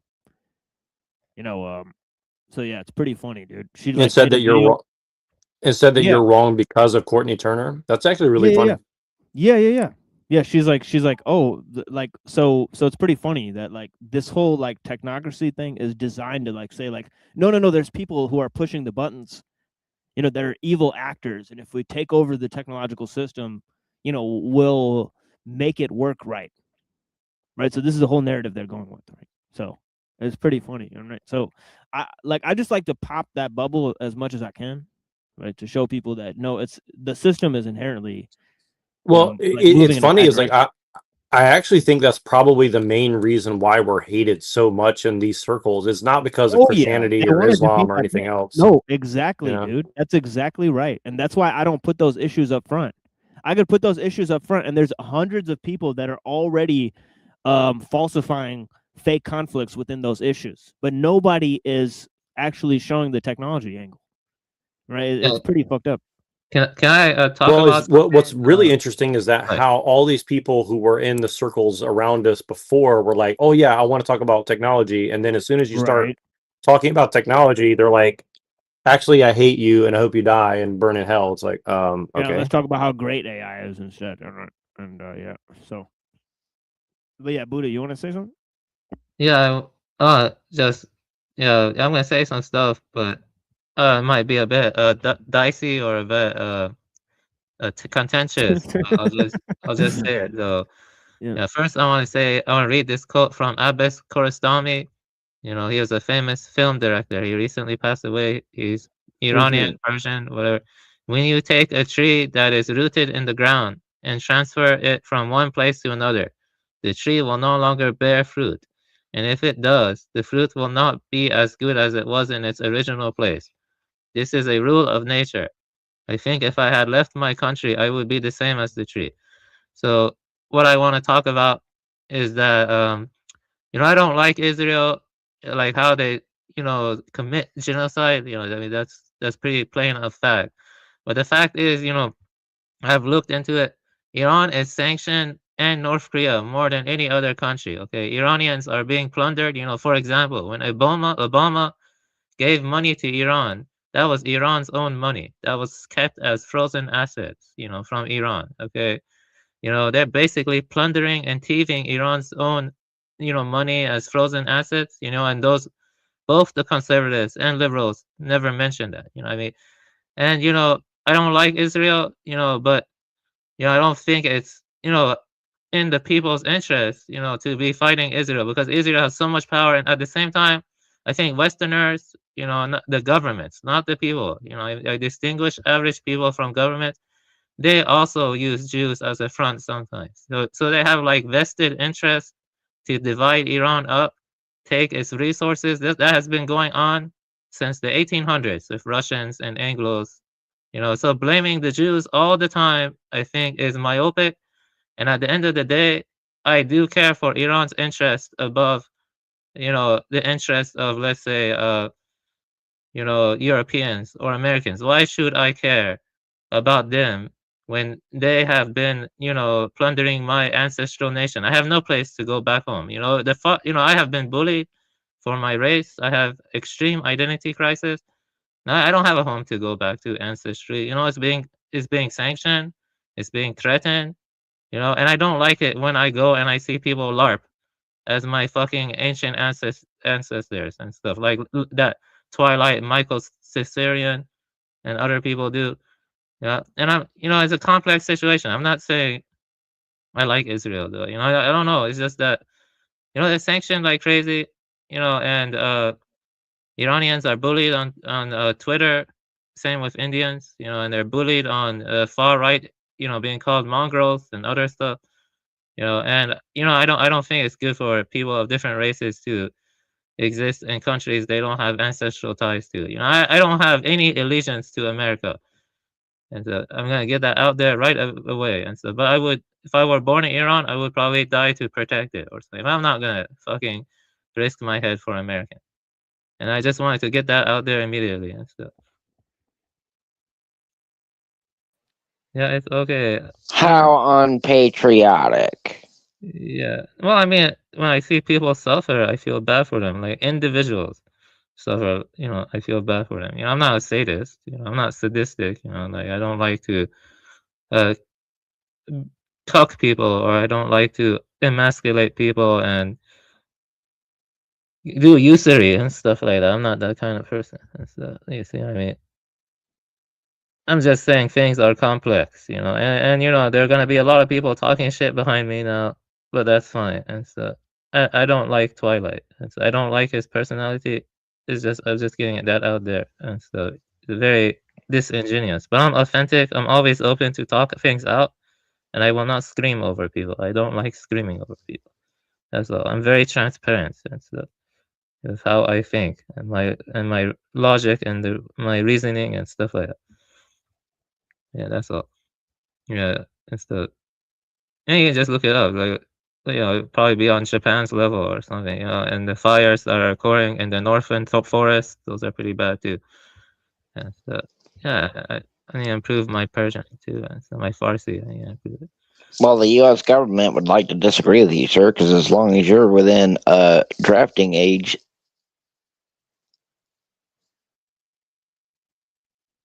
Wait, did everything freeze? Wait, can you hear me? Oh yeah, okay, that's weird. Yeah, the U.S. government treats its people terribly and stuff. So every government, yeah, I don't know.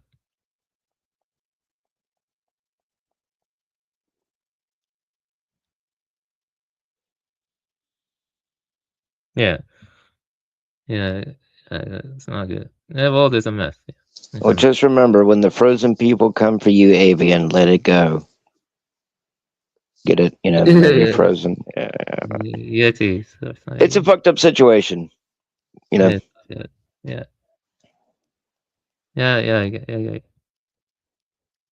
So what do you guys think about this picture?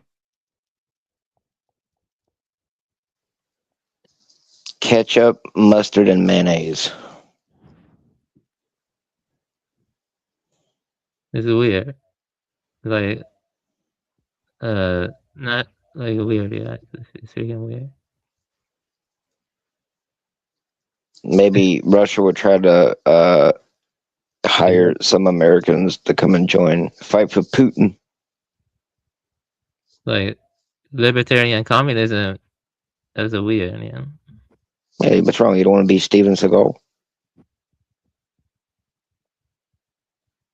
Steven Seagal. Yeah, he went to Russia, right? I think so. He sold out, allegedly. Yeah, that was weird.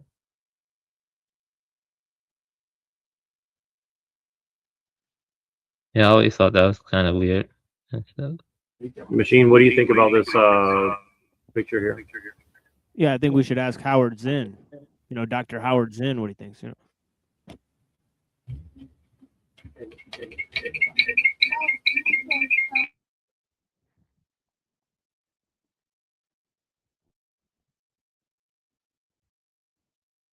Okay, you guys go on a first date. What do you think about this?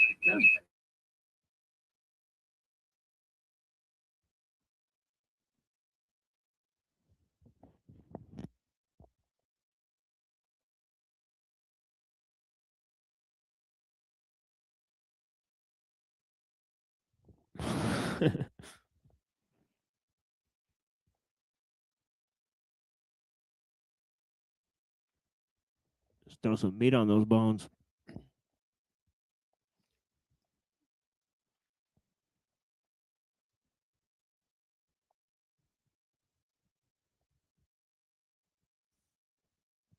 The Bride of Frankenstein.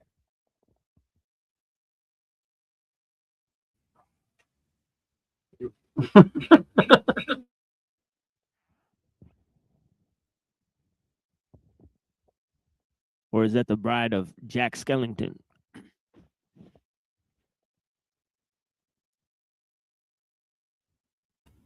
If you go outside and you see this guy standing outside asking for your ID, what are you gonna do? Probably get in my car and drive backwards until I get shot in the head. Looks like Chris Redfield. What do you think, Lorp? No. Not at all. Look like a gay Vanilla Ice Wesker. Oh yeah, it does look like Wesker, but it is supposed. I think it is Vanilla Ice. Probably is. Everyone's been making memes about all the people who they've been making fun of Ice Cube Man and everyone who's got ice in their name. I want to ask And another one. And Avian- another one. I want to ask Avian and Machine, what do they think of this picture here?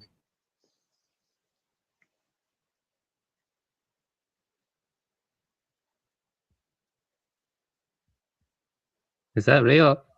That's weird. I mean, if that's how he sees himself, you know. Kind of looks like Adam Green from No More News. Maybe he was an Indian guy 10 years ago.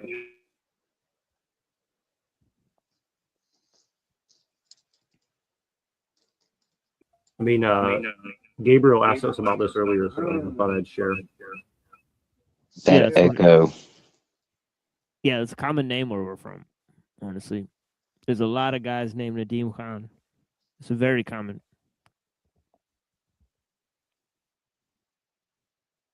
So this looks like a picture that Jim Bob drew, but I'm not sure if it is or not.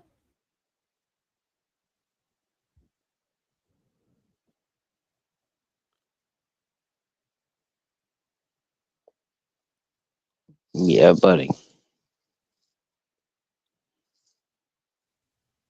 Good thing that new thing in India is popping up, right? Based. And it's going to get really rough here the next 5 or 6 years. The world's most viewed categories of porn by nation. Oh. Yeah, that makes sense that we'd get MILFed. We'd get the MILFs. No, we got also, lesbians. Yeah, we got a lot of lesbian too. We got like lesbian MILF crossover. So it's like Pakistan and US are pretty much similar in their porn taste. Looks like. It's like there's a huge MILF region above like a tiny lesbian region. What's going on with fucking Upper Europe, dude? That's a lot of purple. Well, so there's in Germany it's German porn. In France it's French porn. In Japan it's Japanese porn. In Brazil, it's Brazilian porn. So these are the most nationalist places, and also Ebony in South Africa, except for one country has like lesbian porn. Anal porn in Western South America, I guess, for whatever reason. It's kind of interesting. And then transgender for Russia and Norway and Sweden. MILF for like one of these places, I guess. I guess it's Sweden or something. I don't know. I'm not really good on my geography here lately, but Yeah, the looks like- lesbians know how to party. That's what it is. Right? Mm, That's the sweet spots. Is the lesbian porns. that's right. If I had to Grab the guess, scissors. or the racial porn. No, those are safe porns. Well, I saw this one here, and the name of this picture was "All Communists Go to Heaven," and I want to get you guys' take on this.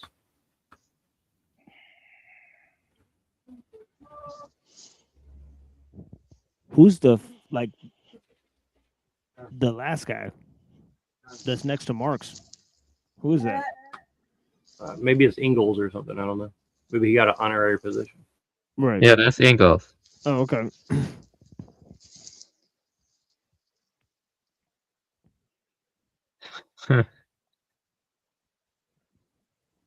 Avian, how do you feel about this picture? Nothing like is a it's an Asian woman. This has got some pretty meaty thighs for sure. Are you sure it's a woman? Oh, yeah, you're I'm pretty right. sure it is. I had to double check before I posted something like that. I wouldn't do that to you guys.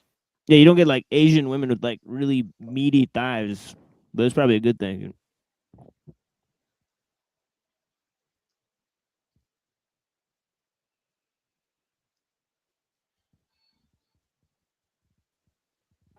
And how would you feel if this was your next boss or professor or teacher?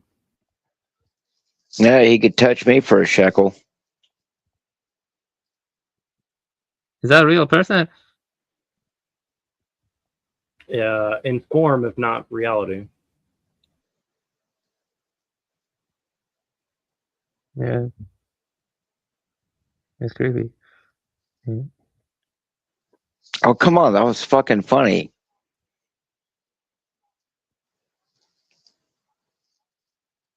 Okay, I'm going to show you guys this first.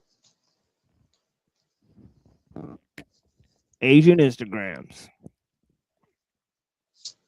The flavor Oh, of the boy. Okay, so I meet this guy in Starbucks, and he was handsome, he was kind of charming, and he sat down, he had like a little bit like Middle Eastern accent, and then I was like, hey, like tell me the story that you haven't finished, because yesterday he was telling me about like his family is Muslim, and then he joined like Buddhism, and then he's going on the retreat, and he was gonna do meditation for like a week starting from tomorrow. That's why Yeah, we're was meeting this today. Avian? We were sitting down, we started talking, and then like 3 minutes, and he started telling me, oh yeah, like my family just really doesn't like other people. Like I met these like gorgeous women even when I was in like Montenegro, that like last summer, like I was there and I met these beautiful women, and I told my family, and they're like, drop that girl, we're gonna find you a wife.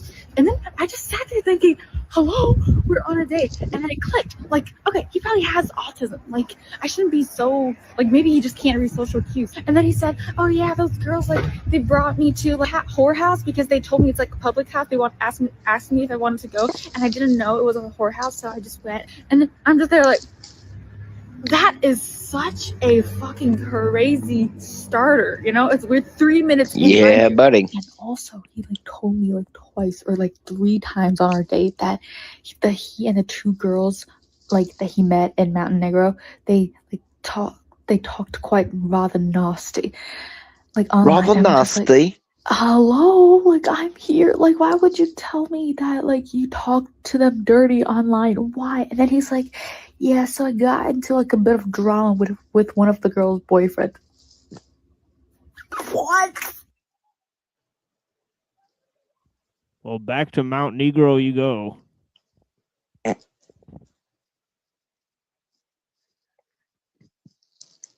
Here, here.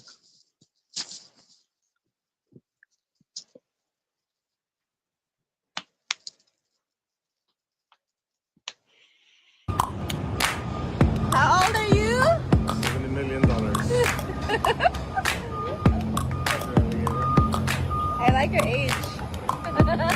$70 million.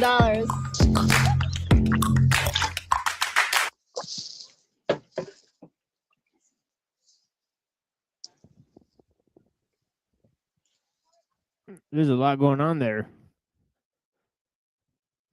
Is that ablation? Let's start with that.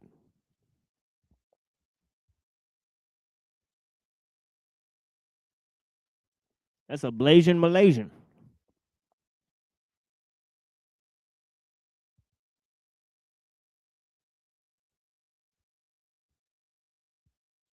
The ablation Malaysian from Singapore.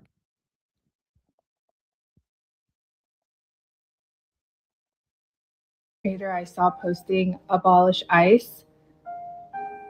You are so close. You're so close. You're so close.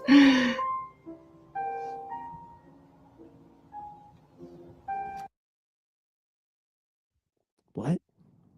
I don't get So it. it's like the Zionists can't be anti-ICE because they're pro-Zionist or something like that.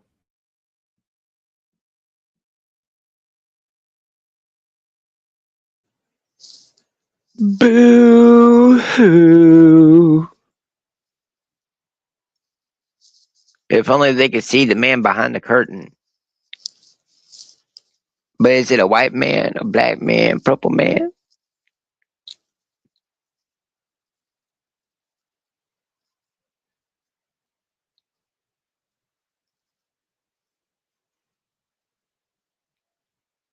I'm not following this ICE stuff. What is happening? Goes more in depth about how much of the surveillance and military tech we see being used. And then you changed it as I was reading it.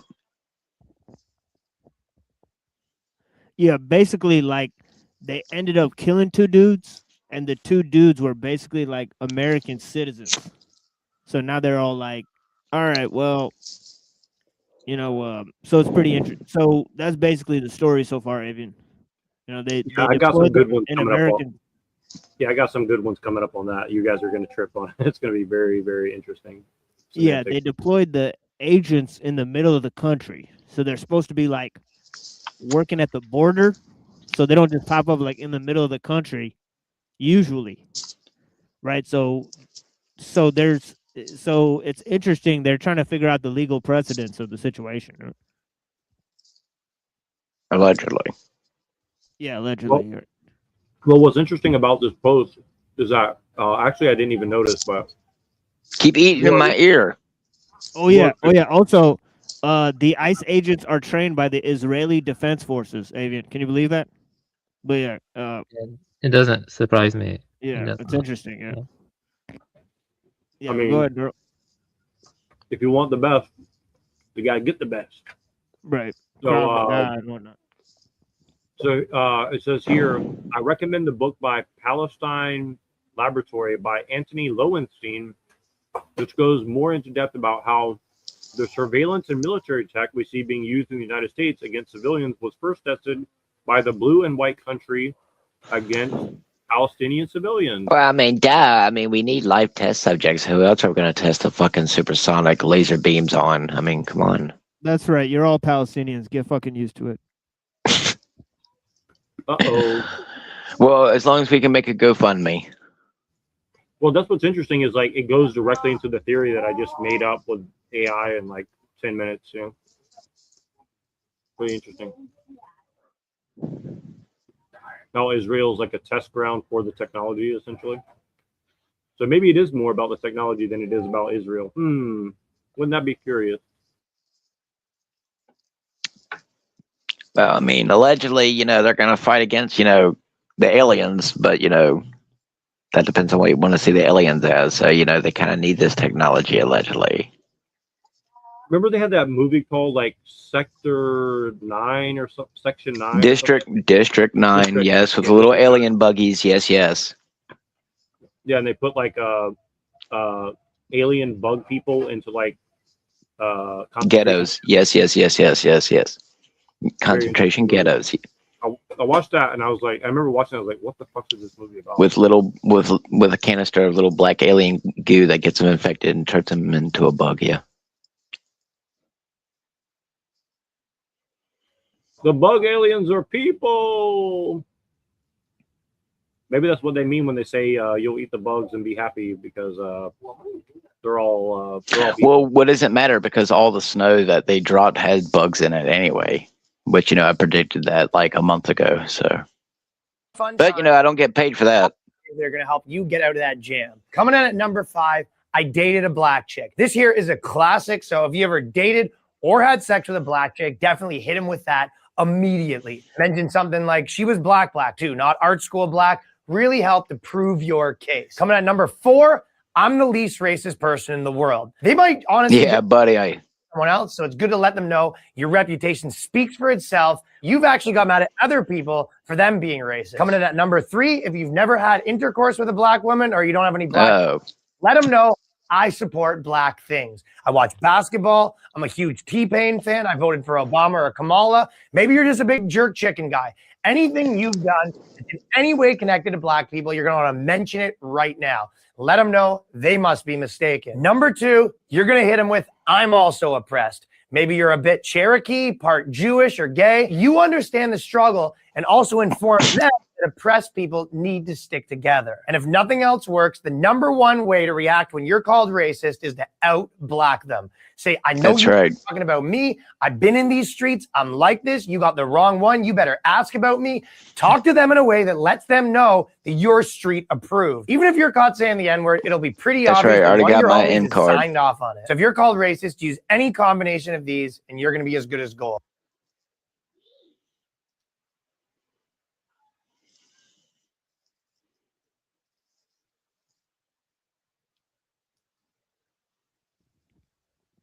Yeah, this guy works with like Alex Jones and what's that guy that looks like Trotsky? Keep forgetting his name now.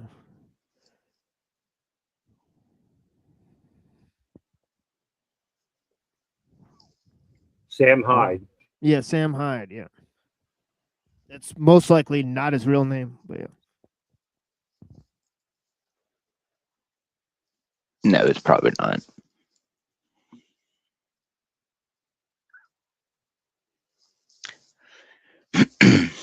对 ice， 那为什么呢？因为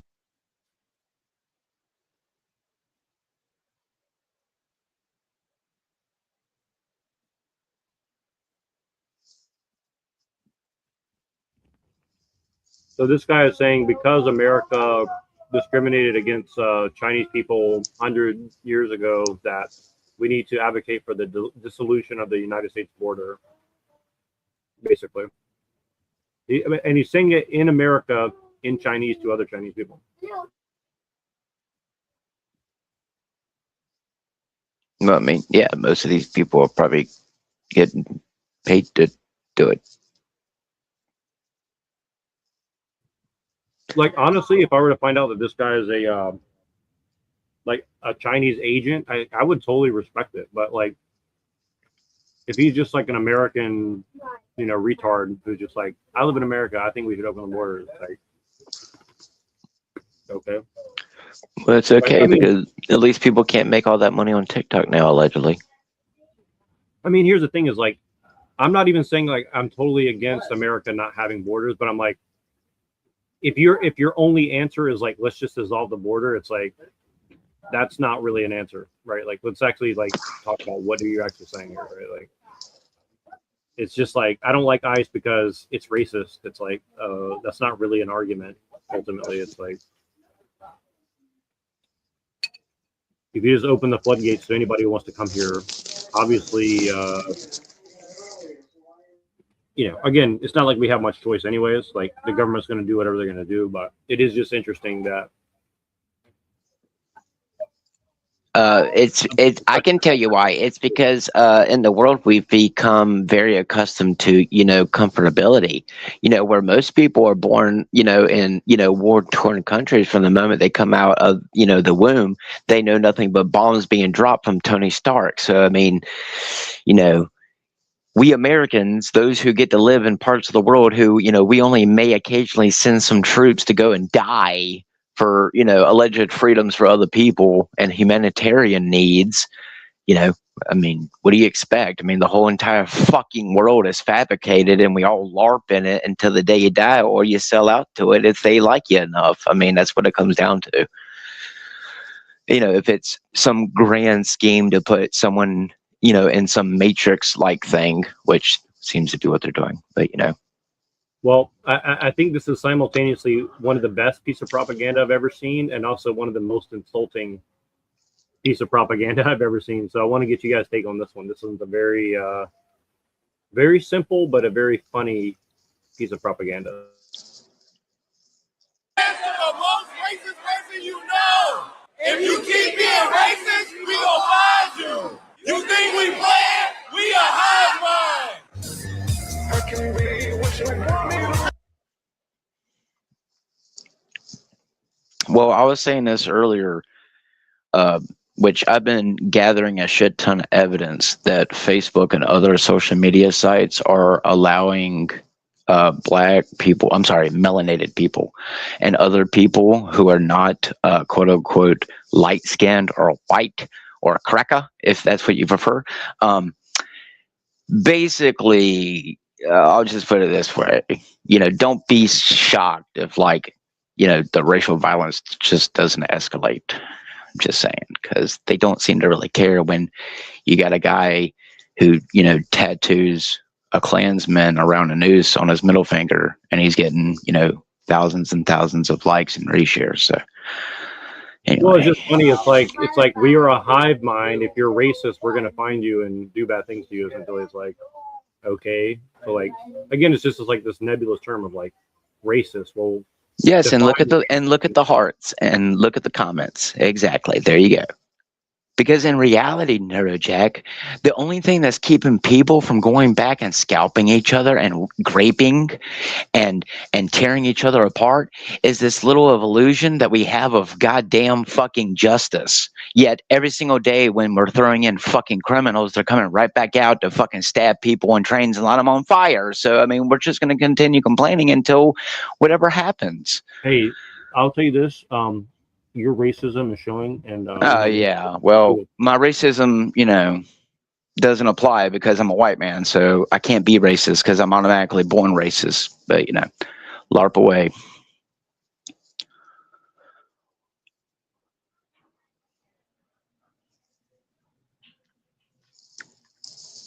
Just fishing in the dark, son. Oh, that's right. That quote is from a black man. I better not say that. I might be racist because I like Will Smith in some roles. But, you know, he can smack his own kind. That's not racist, right? So, see. Why are you going through my phone? Are you cheating on me? What? No. Okay, stop saying this nonsense. Okay, let's go. I'm not going until you tell me the truth. Who's Jessica? Okay, fine. She's my sugar mommy that I met like a few months ago. Is that why you've been buying me so much new stuff? Well, okay, you want these things and I don't want to see you sad, you know? So I started seeing the sugar mommy and she gives me money and I use them to, you know, buy you the nice stuff you wanted. I was just tired of seeing you like add stuff to your shopping cart and then deleting them and then going window shopping and saying, oh, you don't want these things, but you clearly do. Well, but you can't. She gave me 10K last month, but still. And the month before she gave me 20K. Okay, but money can't. Okay, well, it's all lying. And then I just say stuff and make her happy and she sends me money. Okay, I'm sorry. No, it must be nice. No, why are you apologizing? Don't say sorry. I should be the one saying sorry for raising my voice. Okay, I didn't understand the full picture, but now I get it. So make sure you maintain that relationship, okay? That's right. Let's go to Cardigan. Useless content for all the mindless fucking retards. Sugar and spice, but nothing fucking nice.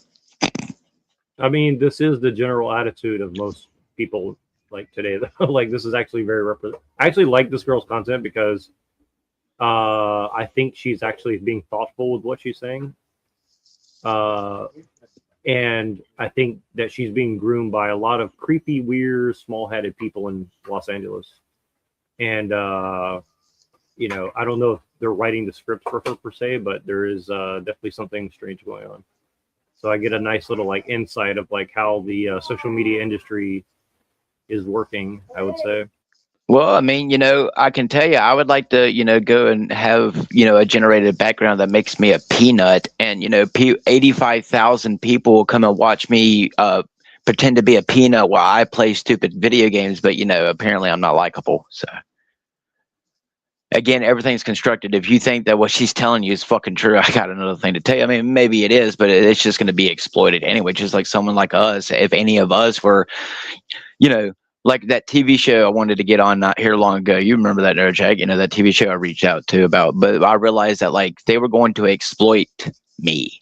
That's the reason why I didn't allow it to happen. So I can tell you, you know, you want anything, they're going to exploit everything about you. Yeah, well, and the thing is, you'll get paid handsomely for it, but it's going to cost you like all shred of dignity that you have.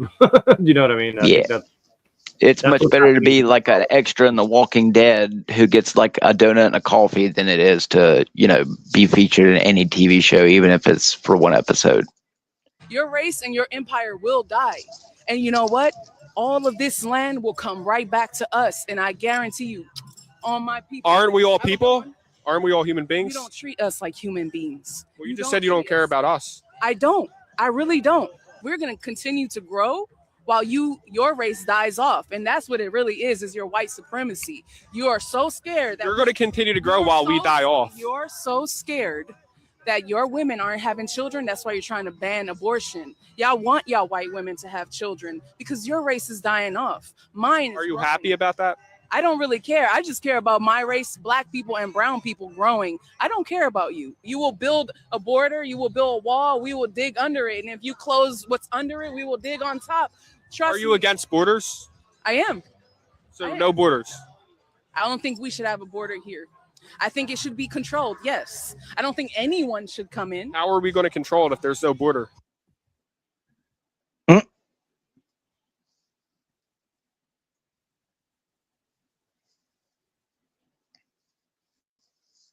Well, I've often said that, yes, I mean, I've always believed that America should be closed borders, but in reality, in this world, unless you're going to implement extreme measures, there's no way that you'd be able to filter out, allegedly, the circumference of the size of this country, or Canada, since it's conjoined to it, allegedly. So, you know.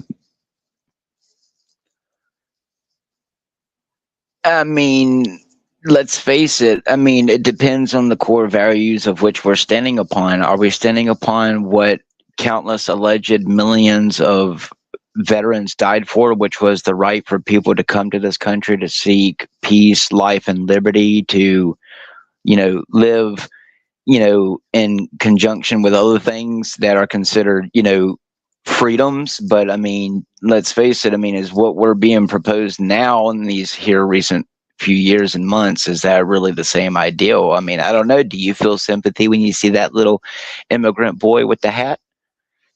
I mean, what does your heart tell you? See, I mean, that's what it comes down to. I mean, of course, anyone with a logical mind would say that these people need to come into the country legally through the right processes to get the right documents in order to be able to legally live here on the land. And, you know, it's just, what it comes down to is, I think the people who really run the world have been basically hiding, like, you know, in the outskirts of Raccoon City, while all the civilians and bioweapons have been basically playing in the petri dish in the middle. And, you know, basically they can watch us from social media and other ways of surveillance and observations, and can, you know, poke and prod us and make us go in any way they can. You know, and they don't really have to be here in the midst of it while it happens. That's what I'm going with. That's what I'm noticing. So, you know, I mean, let's face it here. If people were really having such a problem with ICE, then, you know, you would go through the same process that you do to impeach your president, and you don't. You know, we the people have lots of judicial power, but, you know. Excuse me, did you say noticing? That sounds like an anti-Semitic word. Uh-oh. Yeah, well, pay me and shekel me, boy. Jew me, baby. The N-word by people like Nick Fuentes is vile and unacceptable. This is a word used to rob black people of their humanity and inflict terror. It's not cool or funny to be a white guy saying it. It's callous and it's embarrassing. Right. Stop That's saying right. it. That's right. I don't know. I mean, I can go and walk to my black friend's house and he'll tell you how much he doesn't like black people, but that's racist because he's not here to speak for himself. But okay. A lot of people got mad at the hat, and you're right. Abolish ICE, and I've actually thought about it. And I was like, you know what, man, I could actually make a really good case why we should abolish ICE. And here's my case why ICE is personally horrible for me. So I'm going to fight in January. I'm going to get a big lump sum of money, and I'm going to put this money in the market. I'll buy real estate. And I do this because I like watching that little green line of the stock market go up. And you say, well, hey, Sean, well, what does that have anything to do with ICE and borders? Well, I'll tell you guys. I'll tell you why. When these people in the millions come across the border, they lower wages. Lowering wages is good, right? Because if companies have to pay less, I make more money. They consume, they buy a bunch of shit. They buy cell phones, trucks. Guess what? I make more money. They need a place to live. Guess what? I make more money. But you know who doesn't make more money? You guys. They lower wages. They make housing. Yes, I know.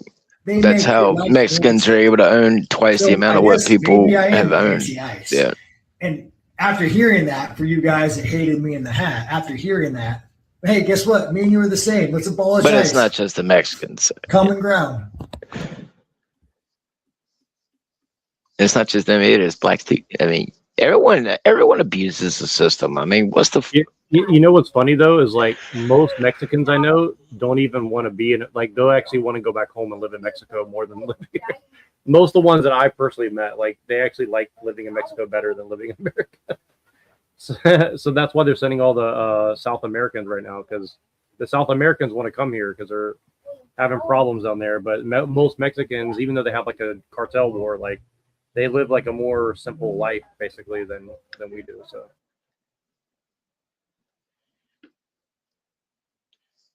Yeah, buddy.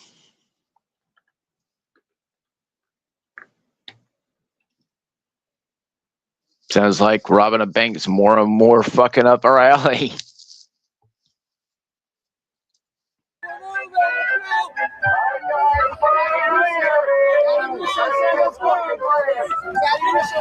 You can't even walk in the red light. Look at you like a fucking loser. I'm covering your goddamn face, you pussy. You're so proud that you don't show your fucking face. Oh no, don't knock your hat off. Oh no. Oh no. You guys suck in the military. No. Walk faster, walk faster. You're behind it. Come on, let's go. Let's go. What's wrong with you? Man, look at these uneven rows. Hey, short stack up there. Walk faster. Walk faster. You're falling behind. Let's go.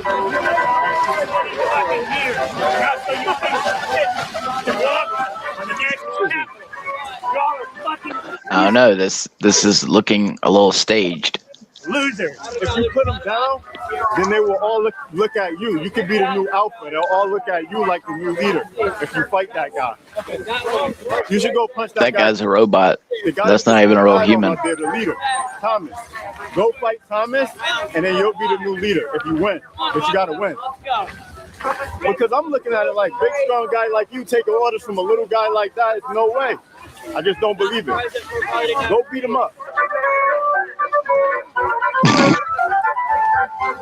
That's right. I'm starting to feel like I'm in Pennywise's Funhouse.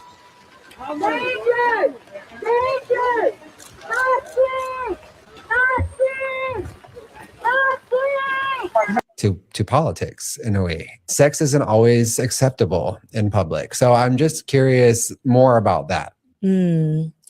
Well, a lot of people and even the Democrat fan base, they have seen my art, I think, and they have seen who I am. I never hide nothing from my Instagram. I never had nothing from my Facebook. I even provided pictures in case, any media wants to talk shit. I have like pictures with my ass out and everything because, I'm all about the transparency. I believe that older people, they're just old. They're not stupid. They can understand that people in different kind of jobs, have and I think what they want, the conservative, even the What they extremely want? conservative ones, I think what they want is for people to be respectful. And I am respectful to everybody, regardless of their age. I may act a little weird from time to time, but it's not because I don't respect people. It's because I am who I am. I act like this because I have ADHD, because I make jokes inappropriately, because that makes me feel happy. But I believe that people don't have problem with different personalities or identities. They have problem with disrespect. Yes, to some extent. Yeah, pretty much. I agree with that. Yeah, but that was funny when she's like, I have pictures with my ass, so you can see that I'm transparent. Yeah, like, whoa. she does like super like ratchet rap music basically that's like about sex and stuff like that, but then she goes to like Catholic church and like it's like really weird and schizo. Like she barely speaks English, but she's like goes to the Catholic church and like, you know, like buys $500 perfume and but then she goes and like shakes her ass and so like raps like Nicki Minaj essentially in Thai language. I wish I could find her music. Maybe I'll try to find her music, play it for you guys in a second here. Spare me. The most average white guy suddenly hot in Asia. Let's talk about the economics of white entitlement in Asia. In finance, there's a term called arbitrage. Buying low in one market and selling high in another. Back in Ohio, he's just Tom from accounting. He drives a Honda Civic. He can't get a tax back. Nobody looks twice when he walks into a bar. But he buys a ticket to Asia and the market value skyrockets. Boom! Suddenly, Tom is international, successful, and a dream husband material. Tom dates up, walks into local companies like he owns the boardroom, and expects VIP treatment everywhere in a country that he just arrived in. He didn't get taller, he didn't get richer, he didn't get smarter. So why does this happen? The guy is trading on the post-colonizer glow. He's cashing in on a system that still treats whiteness as a luxury brand and a building status upgrade. And So what's interesting about this is that it's saying if you go to Asia, you're living in a post-colonizer situation and you're treated better because you're white, but you're living in an all-Asian place. It's like, okay, so Asia's a white supremacist nation now? Like all of Asia is like a white supremacist system now or something? It's like, it's just very bizarre. It's like, so you're basically saying that like all of Asia is slaves of the white man or something like that. It's like, I don't know. I'm actually trying to understand like what's the logic of this argument. this creates a dangerous level of audacity. I still remember walking down the street in Singapore, a white guy on a bike flies out of an alley, almost runs straight into me, and then physically shoves me out of his way. Never slows down, never looks back or says a word, and he's got the confidence of somebody who expects the world to move around him. But here is the uncomfortable truth. It's 50% his audacity and 50% our own insecurity. We enable this. We pay the expat premium. We put them on the board just to have a white face in the room. But things are changing. In places like China, the Western premium is shrinking. If you don't bring value, you're out. For Asians watching this, is it time we stop upgrading people just because they're Western and foreign? So if a person in America said maybe we should stop raising up people of color because this is a white country, would she be okay with that, or would that still be bad?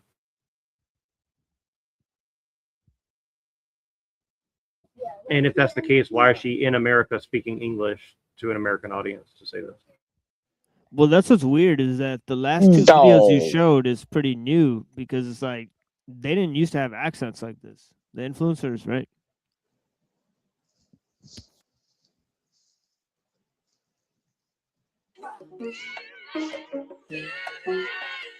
Bitch, I graduated. Bitch, I graduated. กูกับพี่ได้ปริญญาใจแต่น้องอยากได้ใบไว้อวดข้างบ้านอ่ะโทษ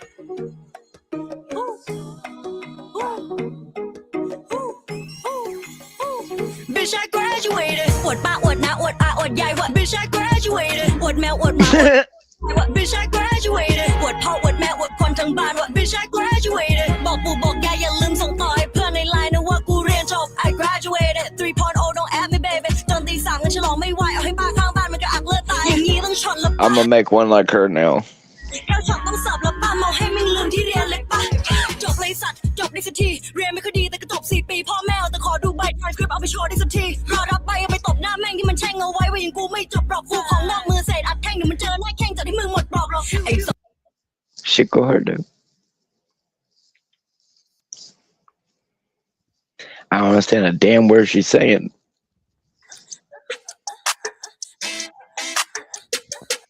I'm trying to bug. I'm trying to bug. I'm trying to bug. I'm trying to bug. Ain't no conversations needed. I'm just trying to bug. I'm trying to bug.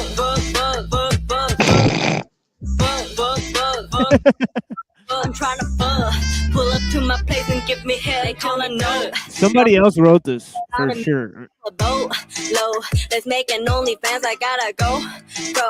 I'll eat his dick and butt until he bust and lick the nut off his fucking torso. I like him tight, I like him tall, I like him big, I like him bald. Like it fat, just give me call. Show you like I like him bald. Yeah, we can do it in the mall. I push you up against the wall. I put my dolls under your balls and beat this pussy whack 'em all. Like ooh.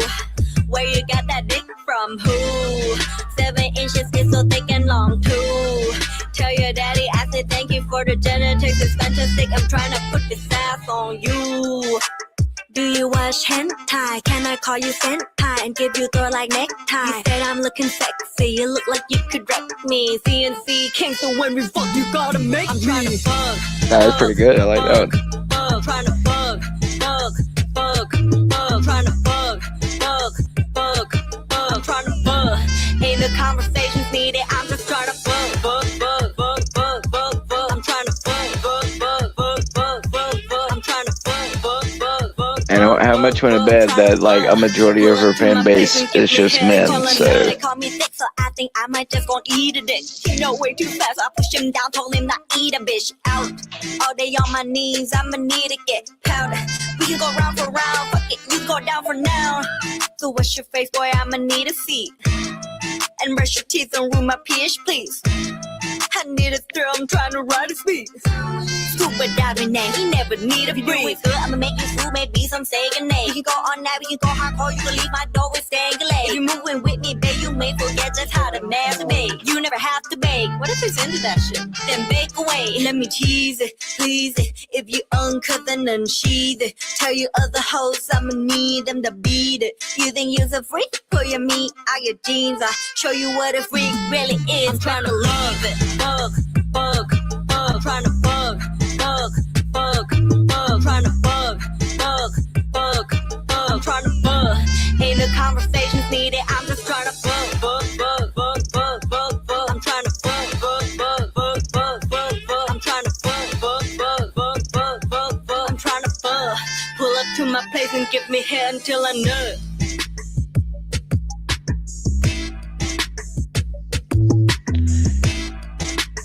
And this is why I believe humans should be wiped off the face of the planet. That shit is 100% written by AI. But might be, to be fair, it could have been written by a Jew. Let's be honest here. No, that shit is written by AI. 1,000,000%.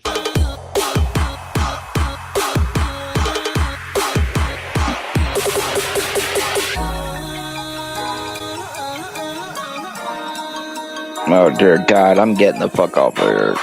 Goodbye.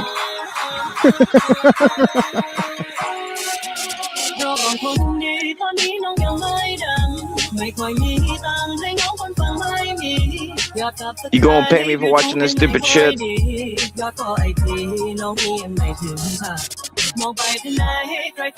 Yeah, I didn't think so. ไม่เด่นไม่ดังของน้องมันคงไม่แรงเหมือนดาวอับแสงที่ไม่มีใครมองเพราะคนดี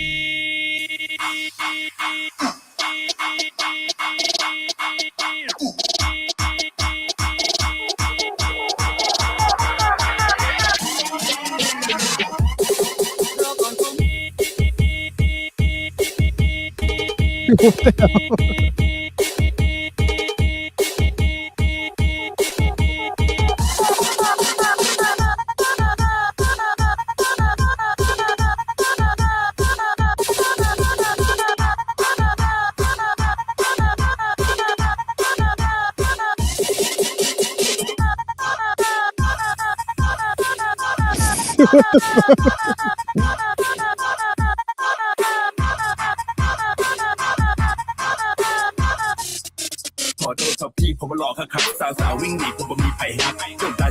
Was he underneath the car? What the fuck? ชอบหลับฟังมุมมองแต่งชอบเสื้อผ้าที่ใส่เท่ดีแบบนี้สไตล์สายย่อ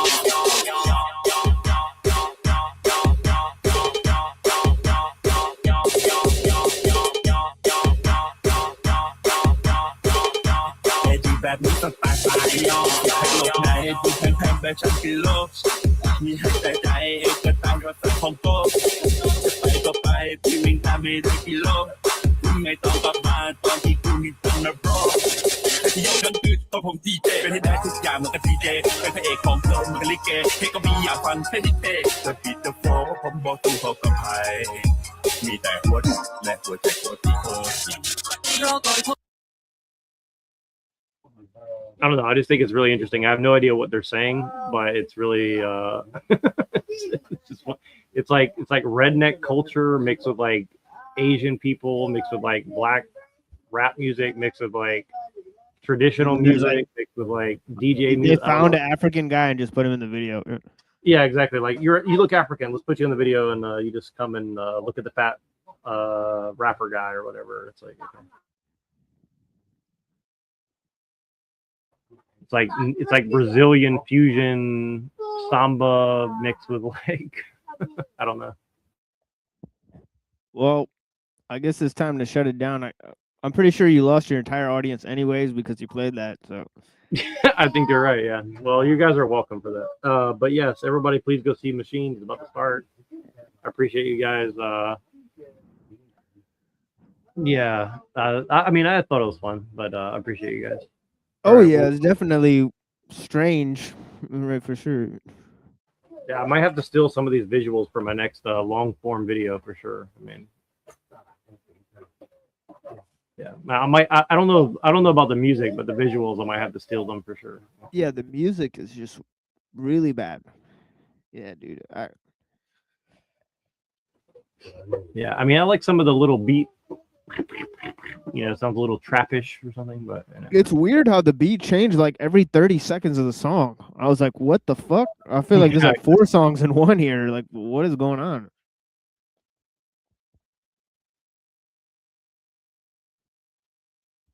Yeah, that was definitely experimental. Well, all right. You know, we'll see you over there, huh? All right, cool, man. Yep. Appreciate everybody. Thank you for showing up and being annoyed. It's fun. Peace Yeah, out. blessings. Yeah.